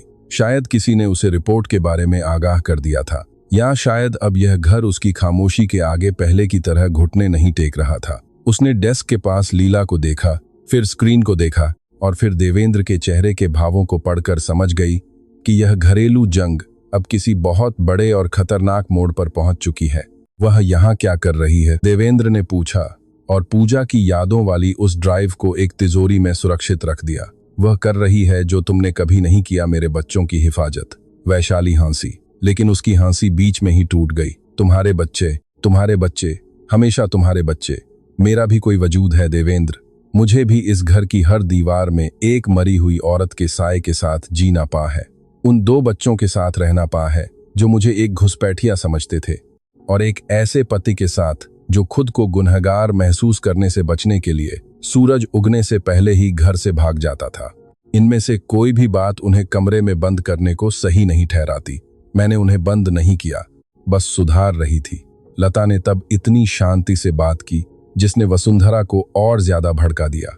बच्चे किसी की तस्वीर को सजाने के लिए पैदा नहीं होते। वसुंधरा ने उसे इस तरह देखा जैसे उसे कमरे से मिटा देना चाहती हो। तुम होती कौन हो बोलने वाली? तुम्हारी कोई हैसियत नहीं है। देवांश ने लता के जवाब देने से पहले ही बात काट दी। आज रात इस घर में वो अकेली इंसान है जो गर्व से कह सकती है कि वो वहीं थी जहां उसे होना चाहिए था। इन शब्दों ने वसुंधरा की सांसें रोक दी। फिर उसने एक अलग, गहरी और कड़वी मुस्कान बिखेरी। संभल कर देवांश, अगर तुमने सिंघानिया वन के लॉन्च से पहले इसे सार्वजनिक किया तो हमारे शेयर औंधे मुंह गिरेंगे। बोर्ड तुम्हारी मानसिक हालत पर सवाल उठाएगा और हर कोई पूछेगा, इतने बड़े सीईओ होकर भी उन्हें अपने ही घर में हो रही चीजें नहीं दिखीं? क्या तुम एक मामूली नौकरानी और 2 डरे हुए बच्चों के लिए अपनी पूरी दुनिया को दांव पर लगाने के लिए तैयार हो? देवांश धीरे धीरे अपनी जगह से खड़ा हुआ। एक मामूली नौकरानी के लिए नहीं, नहीं सिर्फ 2 डरे हुए बच्चों के लिए, बल्कि अपने खुद के बच्चों के लिए और उस औरत के लिए जिसने उनकी रक्षा तब की जब मैं खुद वहां नहीं था। वसुंधरा एक कदम पीछे हट गई। तुम्हें अंदाजा भी नहीं है कि तुम क्या बर्बाद करने जा रहे हो। उसने बंद पड़ी स्क्रीनों, तिजोरी और बच्चों के कमरे के दरवाजे की तरफ देखा। हाँ, जिंदगी में पहली बार मुझे ठीक ठीक अंदाजा है। वसुंधरा बिना कुछ कहे कमरे से बाहर चली गई, लेकिन उसकी धमकी हवा में तैरती रही। 2 दिन बाद निवेशकों, मीडिया और अंतर्राष्ट्रीय लाइव ब्रॉडकास्ट के सामने सिंघानिया 1 का भव्य लॉन्च होने वाला था। वसुंधरा ने एक आदर्श पत्नी और मां की अपनी छवि को चमकाने के लिए इस मंच को बड़ी बारीकी से तैयार किया था। देवांश अब समझने लगा था कि शायद इसी मंच को एक ऐसी जगह बनना होगा जहां झूठ का ये खेल हमेशा के लिए खत्म हो जाए। भोर होते ही देवांश ने कबीर को बच्चों के खेलने वाले कमरे में जागते हुए पाया, जो लैंप के पास अकेला बैठा हुआ था। मम्मी, क्या वो बहुत गुस्सा होंगी? बच्चे ने सहमते हुए पूछा। देवांश जमीन पर उसके बगल में बैठ गया। हाँ। कबीर ने अपना सिर झुका लिया। तो फिर आन्या रोने लगेगी। आन्या रो सकती है और तुम भी रो सकते हो। बच्चे ने उसे इस तरह देखा जैसे इस बात पर भरोसा करना किसी महंगे खिलौने के वादे से भी ज्यादा मुश्किल हो। क्या आप हमें खुद से दूर नहीं भेजेंगे? देवांश को महसूस हुआ कि शर्मिंदगी का जख्म एक बार फिर हरा हो गया है, लेकिन इस बार वो इससे भागा नहीं। नहीं, जिन बड़ों ने तुम्हें तकलीफ पहुंचाई है उन्हें इस घर से जाना होगा जहां उनकी कोई जगह नहीं है। कबीर ने झिझकते हुए अपना सिर उसके कंधे पर टिका दिया, हालांकि वह भी पूरी तरह सहज नहीं था। देवांश अपनी जगह से बिल्कुल नहीं हिला। दरवाजे पर खड़ी लता ने यह नजारा देखा और इससे पहले कि बच्चे को लगे कि कोई उसे देख रहा है, वो चुपचाप पीछे हट गई। अब वह सिर्फ एक नौकरानी नहीं थी जिसने बच्चों को बंद होने से बचाया था, बल्कि वह उस पिता की गवाह थी जो अब भागने के बजाय रुकना सीख रहा था। और जब मुंबई की सुबह की धुंधली रोशनी में पूरा घर जाग रहा था, देवांश समझ गया कि उसके परिवार की ये तथाकथित आदर्श छवि लता की वजह से नहीं टूटी थी, बल्कि इसलिए टूटी क्योंकि लता ने ही सबसे पहले उस छिपे हुए सच को उजागर करने की हिम्मत दिखाई थी। मुंबई इंटरनेशनल कन्वेंशन सेंटर का वो विशाल ऑडिटोरियम ऐसा लग रहा था मानो सिर्फ यह दिखाने के लिए बनाया गया हो कि देवांश सिंघानिया कभी अपने फैसलों हार में नहीं हिचकिचाता। विशाल स्क्रीनों पर गहरे नीले रंग के बैकग्राउंड में सिंघानिया 1 का लोगो चमक रहा था। टेक पत्रकार आगे की कतारों में बैठे थे। विदेशी निवेशक अपने ट्रांसलेशन हेडफोन लगाकर धीमी आवाज में बातें कर रहे थे। बोर्ड के सदस्य उस लालच और डर में के मिले जुले भाव के साथ मुस्कुरा रहे थे, जो अक्सर तब दिखता है जब कोई कंपनी अपने ही संस्थापकों के कद से बड़ी होने की कगार पर खड़ी होती है। वीआईपी लाउंज में वसुंधरा सिंघानिया बड़े ही प्यार से देवांश की टाई की गांठ ठीक कर रही थी। उसके चेहरे पर एक भी शिकन नहीं थी। वह दुनिया के सामने होने वाली इस बड़ी जीत से पहले एक आदर्श पत्नी का साक्षात रूप लग रही थी। आज के दिन कोई कमी नहीं रहनी चाहिए, उसने फुसफुसाते हुए कहा। लॉन्च के बाद हम बच्चों के बारे में आराम से बात करेंगे। लंदन के स्पेशलिस्ट कल ही भारत आने के लिए तैयार हैं। देवांश ने आईने में उसे देखा। उसे आराम से शब्द सुनकर घिन महसूस हुई। कैमरों के लिए सजी धजी इस औरत के पीछे छिपा था वो अंधेरा कमरा, वो डरावने काले चित्र और कबीर की वो आवाज कि अगर आन्या रोती है तो मम्मी उसे और ज्यादा देर बंद रखती हैं। आज हम उन्हें कहीं भी भेजने की बात नहीं करेंगे, देवांश ने कड़े शब्दों में कहा। वसुंधरा ने हल्की सी मुस्कान बिखेरी। तो फिर आज के दिन उस इकलौती चीज को बर्बाद मत करना जो अभी भी सलामत है। लता को इस इवेंट में आने की बिल्कुल इजाजत नहीं थी। वसुंधरा ने पहले ही उसका नाम ब्लैकलिस्टेड लोगों की लिस्ट में डलवा दिया था, जिस पर अस्थिर व्यवहार और कंपनी की प्रतिष्ठा को खतरा होने का टैग लगा था। इसके बावजूद लता एक साधारण शॉल ओढ़े, सीने से एक फाइल चिपकाए, बिना सोए थके हुए चेहरे के साथ बगल के रास्ते पर पहुंच गई। वह यहां अपनी वाहवाही लूटने नहीं आई थी, वह इसलिए आई थी क्योंकि सुरक्षा विभाग के एक टेक्नीशियन ने देर रात उस ऑडियो का एक हिस्सा रिकवर कर लिया था जो सब कुछ बदल सकता था। उसने सुरक्षा कर्मियों से समर्थ वर्मा से मिलने की जिद की, जो कि वो बाहरी वकील थे जिन्हें देवांश ने अपनी पत्नी को बिना बताए काम पर रखा था। गार्ड ने हिचकिचाते हुए शॉल के नीचे झांकती उसकी साधारण साड़ी को देखा और लगभग मना करने ही वाला था, लेकिन लता टस से मस नहीं हुई। उनसे कहिए कि यह कबीर और आन्या के बारे में है। ठीक 5 मिनट बाद समर्थ हड़बड़ाए हुए वहां पहुंचे। लता ने उन्हें एक एन्क्रिप्टेड पेन ड्राइव और हाथ से लिखा एक पन्ना सौंप दिया। मुझे नहीं पता कि मिस्टर सिंघानिया सबके सामने ऐसा करने की हिम्मत जुटा पाएंगे या नहीं, उसने कहा, लेकिन अगर उन्होंने आज ऐसा नहीं किया तो वसुंधरा इस मंच का इस्तेमाल खुद को एक ऐसी लाचार मां के रूप में पेश करने के लिए करेगी जिसने बच्चों की भलाई के लिए उन्हें खुद से दूर भेज दिया। समर्थ ने पेन ड्राइव अपनी जेब में रख ली। क्या आप उनके लिए कोई पैगाम देना चाहती हैं? लता ने ऑडिटोरियम के बंद दरवाजों की तरफ देखा। उनसे कहिए कि बच्चों को किसी मसीहा की जरूरत नहीं है, उन्हें बस एक ऐसे पिता की जरूरत है जो सच देखने के लिए जाग चुका हो अंदर। वसुंधरा ने अपनी खुद की योजना पहले से तैयार कर रखी थी।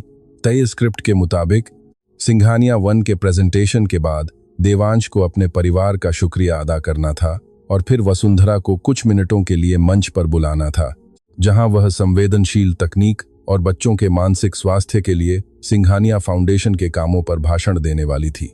प्रेजेंटेशन की कुछ छिपी हुई स्लाइड्स में समर्थ को एक ऐसी लाइन मिली जो देवांश के पास मौजूद ड्राफ्ट में नहीं थी। कबीर और आन्या जल्द ही विदेश में अपनी थेरेपी शुरू करेंगे ताकि हम उनके दर्द को सुनहरे भविष्य में बदल सकें। यह सिर्फ पीआर की भाषा नहीं थी, बल्कि बच्चों को देश से बाहर भेजने के अपने फैसले को सही ठहराने और दुनिया को दिखाने की एक सोची समझी चाल थी। देवांश के मंच पर जाने से ठीक 2 मिनट पहले समर्थ उसे वीआईपी लाउंज में मिले। आपको इसे देखना ही होगा। वसुंधरा तुरंत घूमी। अभी नहीं, मिस्टर सिंघानिया का स्टेज पर जाने का समय हो गया है। देवांश ने समर्थ के हाथ से टैबलेट ले लिया। स्क्रीन पर बच्चों के प्लेरूम से रिकवर किया गया वो वीडियो चलने लगा। तस्वीर भले ही धुंधली थी, लेकिन आवाज बिल्कुल साफ और भयावह थी। वसुंधरा कह रही थी, अगर तुम्हारे पापा को पता चल गया कि तुम दोनों कितने गंदे बच्चे हो तो वो तुम्हें बहुत दूर भेज देंगे। क्या तुम यही चाहते हो कि उन्हें तुमसे छुटकारा मिल जाए? इसके बाद कबीर की कांपती हुई आवाज आई, पापा को मत बताना प्लीज। आन्या के सिसकने की हल्की आवाज बैकग्राउंड में आ रही थी। कमरे में सन्नाटा पसर गया। उस बंद कमरे में ऑडिटोरियम से आ रही शोरगुल की आवाजें बहुत पराई लग रही थीं। वसुंधरा ने सबसे पहले चुप्पी तोड़ी। यह सब झूठ है, इसे एडिट किया गया है। देवांश स्क्रीन को एकटक देखता रहा। तुम्हारी आवाज तो नकली नहीं है वसुंधरा। प्लीज देवांश, शांत होकर सोचो। अगर तुम इस हालत में बाहर गए तो बरसों की मेहनत मिट्टी में मिल जाएगी। बोर्ड हमारा साथ छोड़ देगा, निवेशक भाग जाएंगे और मीडिया तुम्हारे बच्चों का तमाशा बना देगी। हम इसे घर पर बैठकर सुलझा सकते हैं। उसने धीरे से अपनी आंखें उठाईं। तुमने हमेशा यही किया है ना? जिस चीज को छुपाने के लिए अंधेरे की जरूरत थी उसे तुमने निजी मामला कह दिया। वसुंधरा एक कदम और करीब आई। नादान मत बनो। यह दुनिया उन ताकतवर मर्दों को कभी माफ नहीं करती जो यह कबूल कर लें कि वो अपने ही घर को संभाल नहीं पाए। देवांश ने एक गहरी सांस ली। एक पल के लिए उसने अपने पूरे साम्राज्य को देखा। होटल, डिजिटल प्लेटफॉर्म्स, बड़े सौदे, स्क्रीन्स, भाषण और वो हजारों कर्मचारी जो उस पर भरोसा करते थे। और फिर उसके सामने आन्या का वो चेहरा आया जो मेज के नीचे छिपी थी और कबीर अपने कानों पर हाथ रखे हुए रो रहा था। तो फिर भले ही यह दुनिया मुझे माफ न करे। वसुंधरा के चेहरे से मुस्कुराहट गायब हो गई। अगर तुम उस रिकॉर्डिंग के साथ इस दरवाजे से बाहर गए तो तुम मुझे हमेशा के लिए खो दोगे। देवांश ने अपनी उंगली में पहनी शादी की अंगूठी को देखा। मैंने तुम्हें तो तभी खो दिया था जब मेरे खुद के बच्चे मेरा नाम लेने से भी डरने लगे थे। एंकर ने बड़े ही जोश के साथ देवांश के नाम की घोषणा की। देवांश के स्टेज पर कदम रखने से पहले ही पूरा ऑडिटोरियम उसके सम्मान में खड़ा हो गया। जोरदार तालियां, कैमरों के फ्लैश, अंतर्राष्ट्रीय मीडिया और गूंजता हुआ म्यूजिक। देवांश एक हाथ में टैबलेट और दूसरे हाथ में अपनी स्पीच की फाइल थामे स्टेज के ठीक बीच में पहुंचा। उसने पहली कतार की तरफ देखा। उम्मीद से भरे बोर्ड मेंबर्स और बेफिक्र निवेशक बैठे थे। वसुंधरा भी वहीं बैठी थी। उसका चेहरा तनाव में था, लेकिन कैमरे के सामने वह अब भी उतनी ही खूबसूरत लग रही थी। विशाल स्क्रीनों पर बड़े अक्षरों में उसका नाम चमका, देवांश सिंघानिया, सीईओ, सिंघानिया ग्रुप।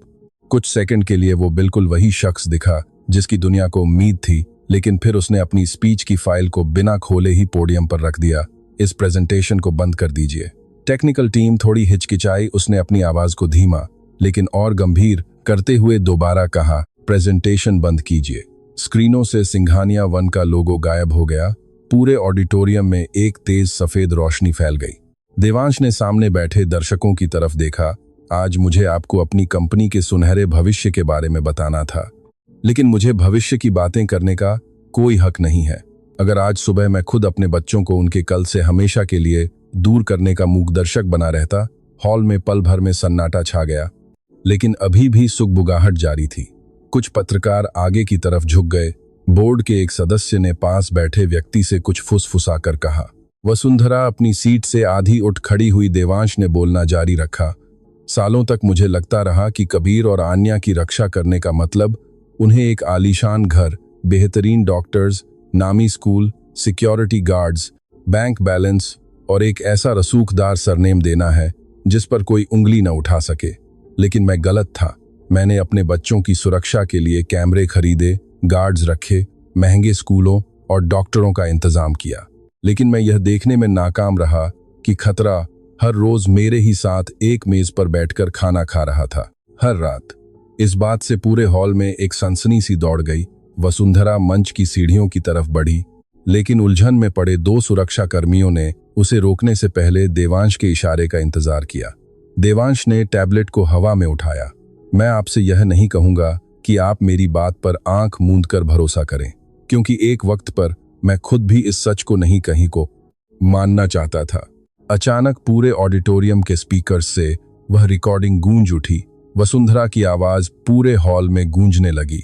अगर तुम्हारे पापा को पता चल गया कि तुम दोनों कितने गंदे बच्चे हो, तो वो तुम्हें बहुत दूर भेज देंगे। फिर आन्या के रोने की आवाज आई और उसके बाद कबीर की कांपती हुई आवाज। हॉल में इतनी खामोशी थी कि कोई खांसने तक की हिम्मत नहीं कर रहा था। ऐसा लगा मानो विशाल स्क्रीनों ने भी अपनी सांसें रोक ली हों। वसुंधरा अपनी जिंदगी में पहली बार दुनिया के सामने पूरी तरह टूटकर बेनकाब होते हुए मंच पर चढ़ी। ऑडियो बंद करो, वह स्टेज पर लगे माइक की परवाह किए बिना चिल्लाई। यह गैरकानूनी है, इसे तोड़ मरोड़ कर पेश किया जा रहा है। यह मासूम बच्चों की प्राइवेसी का सरासर उल्लंघन है। देवांश उसकी तरफ घूमा। मेरे बच्चों के आत्मसम्मान और प्राइवेसी का मजाक तो तभी उड़ चुका था जब बंद कमरों में तुम उनके साथ यह घिनौना खेल खेलती थीं और किसी को खबर तक नहीं होती थी। वैशाली ने उसका हाथ छूने की कोशिश की। वह पीछे हट गया।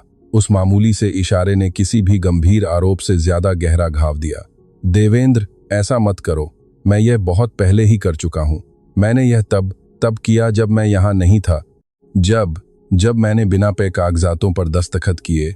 जब मैंने किसी कव्वे सवाल का सामना करने के बजाय एक सजे सजाए घर को तरजीह दी। इसके बाद उसने अपनी शादी की अंगूठी उतारी और उसे पोडियम पर रख दिया। कैमरों ने उस अंगूठी पर अपना ध्यान ऐसे केंद्रित किया जैसे वह कोई अंतिम फैसला हो। इस घड़ी से वैशाली सिंघल को आरव और ईशा सिंघल से जुड़े किसी भी फैसले से पूरी तरह अलग किया जाता है। मैं सार्वजनिक रूप से सुरक्षात्मक उपायों, पूजा रॉय के ट्रस्ट फंड की स्वतंत्र जांच और उस तथाकथित अंतरराष्ट्रीय थेरेपी सेंटर से जुड़े हर लेन देन के पूरे ऑडिट की मांग करता हूं। मैं बोर्ड से मुख्य कार्यकारी अधिकारी यानी सीईओ के पद से अपने अस्थायी निलंबन की भी मांग करता हूं, जब तक कि मैं पहले अपने बच्चों को और फिर इस कंपनी को यह साबित न कर दूं कि जो चीजें जिंदगी में सचमुच मायने रखती हैं उनकी परवाह कैसे की जाती है। पूरा बोर्ड सन्न रह गया। कुछ निवेशक सहमकर एक दूसरे को देखने लगे तो कुछ के चेहरों पर गंभीर चिंता छा गई। पत्रकारों को समझ नहीं आ रहा था कि वे लिखें, रिकॉर्ड करें या बस देखते रहें।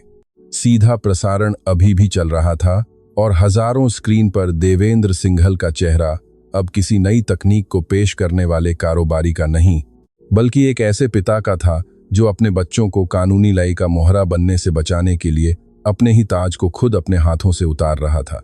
वैशाली ने रोते हुए हालात पर काबू पाने की आखिरी कोशिश की। मैं तो बस मदद करना चाहती थी। वे बच्चे मेरे आने से पहले ही अंदर से टूटे हुए थे। पूजा उन्हें वैसा ही छो गई थी। उसका यह जुमला ही उसके पूरी तरह तबाह होने की वजह बना। देवेंद्र एक ठंडी और खौफनाक खामोशी के साथ उसकी तरफ मोहा। पूजा की मौत हुई थी, पर तुमने उसकी गैर मौजूदगी को अपने फायदे के लिए इस्तेमाल करने का फैसला किया। वैशाली ने कुछ कहने के लिए मुंह खोला, लेकिन उसे खुद को बचाने का कोई रास्ता नहीं सूझा। समीर वर्मा 2 दस्तावेजों के साथ मंच पर आया। देवेंद्र ने सबके सामने उन पर दस्तखत किए एक अंतरिम सुरक्षा याचिका और बच्चों के फंड से जुड़े सभी अंदरूनी रिकॉर्ड की जांच की पूरी मंजूरी। जब उसने हस्ताक्षर कर दिए तो उसने सीधे मुख्य कैमरे की तरफ देखा। अब वह हॉल में बैठे लोगों से नहीं बल्कि आरव और ईशा से बात कर रहा था, जो वहां मौजूद नहीं थे। लेकिन किसी दिन तुम शायद इसे सुनोगे। मुझे माफ कर देना कि मैं वहां मौजूद नहीं था जहां से इस डर की शुरुआत हुई थी। आज से तुम दोनों की जिंदगी का कोई भी फैसला तुम्हारी बात सुने बिना नहीं लिया जाएगा। बगल के दरवाजे पर खड़ी लक्ष्मी ने एक गार्ड की स्क्रीन पर यह सब देखा। वह मुस्कुराई नहीं, उसने अपने मुंह पर हाथ रख लिया और आंखें बंद कर ली। जीत की खुशी में नहीं बल्कि चैन मिलने के एहसास से। उसके बगल में खड़ी इवेंट की एक कर्मचारी ने फुसफुसाते हुए पूछा, क्या आप इस घर की नौकरानी हैं? लक्ष्मी ने अपनी आंखें खोली। स्क्रीन पर सुरक्षाकर्मी वैशाली को मंच से बाहर ले जा रहे थे और बोर्ड के सदस्य तुरंत ब्रेक की मांग कर रहे थे, जबकि देवेंद्र अकेला खड़ा था। लक्ष्मी ने सिर्फ इतना जवाब दिया, मैं वह इंसान हूं जो उस वक्त उनके पास थी जब उन बच्चों ने अपनी जुबान खोली। वह खबरों की सुर्खी नहीं बनना चाहती थी। वह नहीं चाहती थी कि लोग उसे कोई मसीहा कहें। उन बच्चों को अपनी मां की जगह लेने वाली किसी और आदर्श हस्ती की जरूरत नहीं थी। उन्हें तो बस ऐसे बहू की जरूरत थी जो छोटे और लगातार दिए जाने वाले घावों को छिपाने के लिए बेबे शब्दों का सहारा लेना बंद कर दें। कुछ मिनटों बाद समीर बाहर आया और उसकी तलाश करने लगा। सिंघल साहब जानना चाहते हैं कि आरव और ईशा सुरक्षित हैं या नहीं। लक्ष्मी ने हाँ में सिर हिलाया। वे पार्वती जी और बाल सुरक्षा विभाग के 2 अधिकारियों के साथ घर पर हैं। बच्चों की नई थेरेपिस्ट भी 1 घंटे में पहुंच जाएंगी। समीर ने उसे सम्मान भरी नजरों से देखा। उन्होंने आपके बारे में भी पूछा था। लक्ष्मी ने अपनी नजरें झुका लीं। उनसे कहिएगा कि आज मेरे बारे में न सोचें। आज उन्हें एक पिता बनकर अपने घर लौटने की कोशिश करनी चाहिए। प्रेस कॉन्फ्रेंस वहीं रुक गई। सिंघल साहब को पद से निलंबित कर दिया गया। बाजार बंद होने से पहले ही कंपनी के शेयर गिरने लगे। समाचार चैनलों ने अपने नियमित कार्यक्रमों को रोककर देवेंद्र के उस बयान को बार बार दिखाना शुरू कर दिया और सोशल मीडिया ने उस हॉल को एक वैश्विक अदालत में बदल दिया। लेकिन चाणक्यपुरी की उस बी कोठी में इस सारे शोर शराबे से दूर आरव फर्श पर बैठकर अपने हाथों में पूजा की उस संगीत वाली डिब्बी को थामे हुए था और ईशा कमरे का लैंप जलाकर सो रही थी। देवेंद्र शाम ढलने पर घर लौटा, बिना किसी कोट के, बिना टाई के और उंगली में उस अंगूठी के बिना जिसे वह अब तक इस तरह पहने हुए था जैसे वह शादी का रिश्ता अब भी ठीक ठाक चल रहा हो। उसने आते ही किसी कारोबारी की तरह सवाल नहीं पूछे और न ही कोई निर्देश दिए। वह बस बच्चों के खेलने वाले कमरे के दरवाजे पर तब तक खड़ा रहा जब तक कि आरव की नजर उस पर नहीं पड़ा गई। क्या वैशाली आंटी चली गईं? बच्चे ने पूछा। देवेंद्र घुटनों के बल बैठ गया। हाँ, और जब तक मैं यहाँ हूँ वह कभी तुम्हारे पास नहीं आ पाएगी। ईशा की आंख खुली और उसने खिड़की के पास बैठी लक्ष्मी की तरफ देखा। देवेंद्र ने अपनी बेटी की नजरों का पीछा किया और उसे एक बेहद जरूरी बात समझ आई। खतरे को घर से बाहर निकाल देना ही काफी नहीं था। उसे हर दिन अपनी कोशिशों से उनके लिए एक मजबूत ढाल बनने का हक कमाना होगा। आरव धीरे धीरे उसके पास आया और उसने अपने पिता के खाली हाथ को छुआ। क्या आपने अपनी अंगूठी इसलिए उतार दी क्योंकि हमने कोई गलती की है? इस सवाल ने उसे भीतर तक झकझोर दिया। देवेंद्र ने गहरी सांस ली पर तुरंत कोई जवाब नहीं दिया। इस बार वह किसी झूठी तसल्ली का मरहम नहीं लगाना चाहता था। मैंने इसे इसलिए उतारा क्योंकि गलती मुझसे हुई थी। मैंने किसी ऐसे इंसान को तुम्हारे करीब आने दिया जिसने तुम्हें यह यकीन दिला दिया कि तुम्हारा डर तुम्हारी खुद की गलती थी। आरव ने इस बात को उसी गंभीरता से समझने की कोशिश की जैसे कोई बच्चा किसी पर दोबारा भरोसा करने से पहले हर बात को तौल रहा हो। और आपका काम? देवेंद्र ने उस संगीत की डिब्बी को देखा। काम इंतजार कर सकता है। ईशा ने सोफे से लेटे लेटे धीरे से कहा, पूरी दुनिया हमसे नाराज हो गई है। देवेंद्र को वैशाली की वही बात याद आई जब उसने दुनिया को थाम देने की धमकी दी थी। उसने अपने बच्चों को देखा, फिर लक्ष्मी की तरफ नजर घुमाई। शायद, लेकिन अगर इस घर का डर खत्म करने के लिए पूरी दुनिया को हमसे नाराज होना पड़े तो होने दो। लक्ष्मी ने अपनी आंखें झुका लीं। वह न चाहते हुए भी भावुक हो उठी थी। उस रात सिंघल साम्राज्य की नींव हिल गई थी। मीडिया अवाक रह गया और एक बहुत बड़ा वैश्विक आयोजन उस मंच पर ही दम तो गया। लेकिन बहुत समय बाद पहली बार वे दोनों बच्चे यह जानकर चैन की नींद सो सके कि उनकी दुनिया का सबसे ताकतवर इंसान उनकी बात सुनने के लिए पूरी दुनिया को थाम चुका था।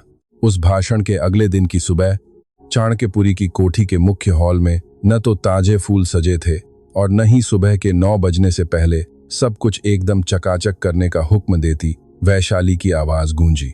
वह सन्नाटा अभी पूरी तरह सुकून भरा नहीं था।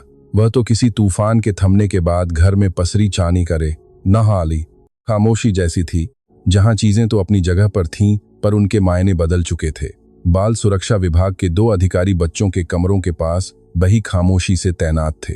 बच्चों पर ज्यादा दबाव न पड़े इसलिए एक स्वतंत्र मनोवैज्ञानिक ने आरव और ईशा से सिर्फ 20 मिनट से भी कम समय तक बात की थी और समीर वर्मा उसी दफ्तर में बैठकर कानूनी रणनीति तैयार कर रहा था, जहां बैठकर वैशाली कभी मीडिया के लिए परिवार की तस्वीरें चुना करती थी। देवेंद्र सिंघल अपनी कंपनी के दफ्तर नहीं गए, न ही उन्होंने उन निवेशकों को कोई सफाई दी जो लगातार फोन कर रहे थे और न ही निदेशक मंडल के अध्यक्ष को कोई और बयान देने के लिए जवाब दिया।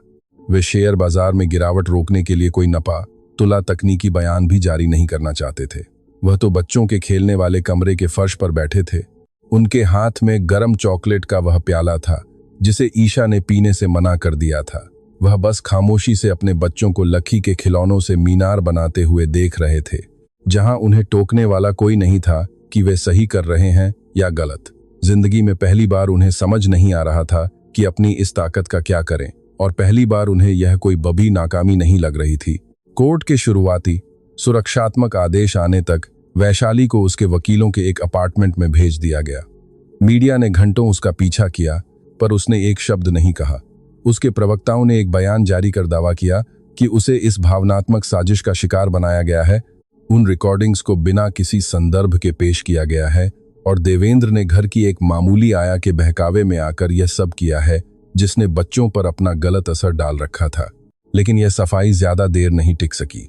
समीर ने कोर्ट के सामने पूजा के लिखे दस्तावेज, सीसीटीवी कैमरे का पूरा रिकॉर्ड, स्विट्जरलैंड के उस थेरेपी सेंटर से हुई बातचीत और आरव तथा ईशा के ट्रस्ट फंड से जो है सारे कागजात पेश कर दिए। अब यह मामला पति पत्नी का आपसी झगड़ा नहीं रह गया था, बल्कि यह ठीक वही शक्ल अख्तियार कर चुका था जिसका डर लक्ष्मी को हमेशा से था। एक ऐसी साजिश जो बेहद सलीके और कानूनी दाम पेंच के साथ उन 2 मासूम बच्चों के इर्द गिर्द बुनी गई थी, जो इतने छोटे थे कि वे यह समझ ही नहीं सकते थे कि कोई उनके डर का सौदा करके उनके हिस्से की संपत्ति पर कब्जा करना चाहता था।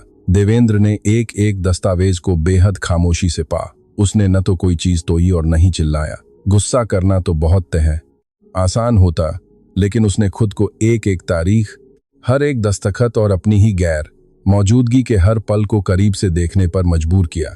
वह समझ गया था कि उसकी गलती सिर्फ इतनी नहीं थी कि वह कुछ देख नहीं पाया, बल्कि उसकी असली गलती यह थी कि उसने अपनी जिंदगी को ऐसा बना दिया था जहां लोग उससे सच को बड़ी आसानी से छिपा लेते थे। दोपहर होने से पहले ही लक्ष्मी शर्मा खबरों की सबसे बड़ी सुर्खी बन चुकी थी। कुछ मीडिया चैनलों ने कहा वह आया जिसने कंपनी के मालिक के बच्चों को बचाया, तो कुछ अखबारों ने लिखा वह नौकरानी जिसने एक आदर्श पत्नी के झूठ का पर्दाफाश किया। एक के बाद एक टीवी चैनल उसका इंटरव्यू लेने की जिद करने लगे। कुछ ही देर में 3 पत्रकार कोठी के पिछले दरवाजे पर कैमरे तानकर खड़े हो गए और तारीफ के बहाने उससे तीखे सवाल पूछने की ताक में रहने लगे। लेकिन लक्ष्मी बाहर नहीं गई। वह रसोई में छोटे छोटे टोस्ट बनाने में व्यस्त थी, क्योंकि आरव ने कहा था कि बई ब्रेड देखकर उसे घबराहट होती है, और ईशा भी तभी कुछ खाती थी जब वह जलते हुए लैंप के पास बैठती थी। घर की पुरानी देखरेख करने वाली पार्वती ने उसे बड़े गर्व और थोड़ी उदासी के साथ देखा। तुम मीडिया को अपनी कहानी क्यों नहीं बता देती? सब तुम्हारी बात पर यकीन करेंगे, लक्ष्मी ने प्लेट पर जैम लगाते हुए कहा। इन बच्चों को मेरे मशहूर होने की जरूरत नहीं है, पर लोग तुम्हारे बारे में तरह तरह की बातें बना रहे हैं। जब कोई मेरी बात पर भरोसा नहीं करता था, तब लोगों ने मुझे इससे भी बुरा भला कहा था। पार्वती ने आगे कुछ नहीं कहा। बरामदे में खड़े देवेंद्र ने लक्ष्मी को देखे बिना उसकी यह बात सुन ली। उसे एक बार फिर शर्मिंदगी महसूस हुई, लेकिन इस बार वह अलग थी। यह वह शर्मिंदगी नहीं थी जो इंसान को लाचार कर दे, बल्कि यह वह एहसास था जो उसे चुप रहकर सबकी बातें सुनने पर मजबूर कर रहा था। उसने बहुत देर से यह बात सीखी थी कि कुछ महिलाओं को भाषणों से बचाने की नहीं, बल्कि उनके इस फैसले का सम्मान करने की जरूरत होती है कि वे कोई तमाशा न बने। उस दोपहर देवेंद्र ने देविका के पुस्तकालय में मीरा से बात करने के लिए कहा। मुख्य दफ्तर में नहीं, किसी विशाल मेज के पीछे नहीं, उस जगह पर भी नहीं जहां से वह बरसों से हुक्म के कागजों पर दस्तखत करता आ रहा था। मीरा साधारण सूती कुर्ते में बाल समेटे हुए आई और उसके चेहरे पर एक ऐसी दूरी थी जिसे लांघने की हिम्मत वह नहीं कर पाया। मैं आपसे माफी मांगना चाहता हूं, उसने कहा। उसने सीधे उसकी आंखों में देखा। अगर इसके बाद आपको मुझसे ही दिलासा चाहिए तो माफी मत मांगिए। देवेंद्र ने इस चोट को बिना कोई बड़ा रिएक्शन दिए चुपचाप स्वीकार कर लिया। आप सही कह रही हैं, उसने गहरी सांस लेते हुए कहा। मैंने आपसे उस कमरे से बाहर जाने को कह दिया था जहां सिर्फ आप अकेली थीं जो मेरे बच्चों को सुरक्षित रख रही थीं। मैं अपनी पत्नी, अपने वकीलों, अपने कैमरों और अपनी सहूलियत पर ज्यादा भरोसा करता था, बजाय उस औरत के जो वह सब देख रही थी जो मैं नहीं देख पा रहा था। मैंने अपने मन ही मन आपको बदतमीज कहा था, बिना यह सोचे कि शायद आपकी वही तथाकथित बदतमीजी ही इकलौती चीज थी जिसने मेरे बच्चों को घुटने से बचाए रखा। मीरा ने एक पल के लिए अपनी निगाहें नीचे कर लीं, पीछे हटने के लिए नहीं बल्कि खुद को टूटने से बचाने के लिए। अपने दिल का बोझ हल्का करने के लिए मुझसे माफी मत मांगिए मिस्टर मेहता। उनकी परवाह तब कीजिए जब कोई आपको न देख रहा हो। उसने सिर हिलाया। मैं यही करूंगा। नहीं, यह आपको तब साबित करना होगा जब न तो कैमरे होंगे, न वकील और न ही आपको धकेलने वाला यह भारी गुनाह का एहसास। देवेंद्र ने छोटी छोटी चीजों से शुरुआत की और इसीलिए वे बहुत मुश्किल थीं। उसने जाना कि पीहू नहीं चाहती थी कि बरामदे की बत्ती बुझाई जाए, लेकिन वह यह भी नहीं चाहती थी कि लैंप की रोशनी सीधे उसके बिस्तर पर पड़े। उसने जाना कि कबीर सोने की हिम्मत करने से पहले 3 बार पूछता था कि क्या दरवाजा खुला रहेगा। उसने सीखा कि सिर्फ इतना कह देना काफी नहीं था, मैं हूं ना यहां, क्योंकि जिन बच्चों ने अपनों के खो जाने के डर को झेला हो वे तब तक किसी की मौजूदगी पर यकीन नहीं करते जब तक कि वे उसे बार बार सच होते न देख लें। पहले हफ्ते वह हर रात उनके कमरे के दरवाजे के पास बैठता था जब तक कि वे दोनों सो नहीं जाते थे। दूसरे हफ्ते उसने अपना फोन बाहर छोड़ना शुरू कर दिया। तीसरे हफ्ते कबीर ने उससे कहा कि वह अभी न जाए क्योंकि घर अब लगभग ठीक हो गया था, पर पूरी तरह से नहीं। देवेंद्र बच्चे के सामने नहीं रोया। उसने बाहर बरामदे में आने तक का इंतजार किया। मीरा ने एक रात उसे वहीं पाया। पीठ दीवार से टिकी हुई थी और आंखें लाल थीं। उसने कुछ नहीं कहा, बस चुपचाप उसे पानी का एक गिलास थमा दिया। उसने गिलास ले लिया और फुसफुसाया, मुझे नहीं पता कि कोई खुद को इस बात के लिए कैसे माफ कर सकता है। मीरा ने जवाब दिया, खुद को माफ करने से शुरुआत मत कीजिए, शुरुआत इसे दोबारा न दोहराने से कीजिए। मेहता ग्रुप के बोर्ड ऑफ डायरेक्टर्स ने उनके मैनेजिंग डायरेक्टर और मुख्य कार्यकारी अधिकारी के पद से उनके अस्थायी निलंबन को मंजूर कर लिया। एक तनावपूर्ण और मिकी लैला है नपे तुले बयानों से भरी बैठक के बाद कुछ बोर्ड सदस्य ग्रुप की साख को बचाना चाहते थे। दूसरों को डर था कि देवेंद्र की इस गिरावट से कंपनी के शेयर महीनों तक गिरते रहेंगे। उसने अपने पद का कोई बचाव नहीं किया। उसने कहा, अगर मैं अपने घर के भीतर छिपे खतरे को नहीं देख सका तो मैं उस कंपनी को चलाने के लिए अंधा विश्वास हासिल करने का हकदार नहीं हूं जो हर मुसीबत का पहले से अंदाजा लगाने का दावा करती है। उसने एक अंतरिम बोर्ड नियुक्त किया, जांच के लिए सभी दस्तावेज सौंप दिए और पारिवारिक ट्रस्ट से बच्चों के संरक्षण और उनकी संपत्ति की सुरक्षा से जुड़े सभी नियमों की दोबारा समीक्षा करने को कहा। कई लोगों ने इसे अपनी साख बचाने का नाटक कहा। शायद कुछ हद तक यह सच भी था। देवेंद्र ने खुद को दूध का धुला साबित करने की कोशिश नहीं की। वह सीख चुका था कि कभी कभी सही फैसले भी शर्म, मजबूरी और डर के साए में पैदा होते हैं। सबसे जरूरी बात यह थी कि जब तालियां बजनी बंद हो जाएं, तब भी उन फैसलों पर टिके रहा जाए। वह शाम को 6 बजे से पहले घर आ जाता था। वह कबीर को स्कूल छोड़ने जाता था। हाथ में ठंडी कॉफी लिए वह थेरेपिस्ट के क्लिनिक के वेटिंग रूम में बैठा रहता था। वह ऐसी असहज जगहों पर पिता बनना सीख रहा था, बिना किसी सहायक के, बिना किसी लंबे चौड़े भाषण के और बिना किसी ऐसे इंसान के जो उसकी जगह यह फर्ज निभा सके। शालिनी ने भी बिना लड़े हार नहीं मानी। उसके वकीलों ने मीरा की छवि बिगाड़ने की कोशिश की। कोर्ट में दावा किया कि बच्चे उस पर भावनात्मक रूप से कुछ ज्यादा ही निर्भर हो गए हैं और उसके पुराने काम के रिकॉर्ड की जांच कराने की मांग की। तभी वह कहानी सामने आई जिसे मीरा कभी किसी को नहीं बताती थी।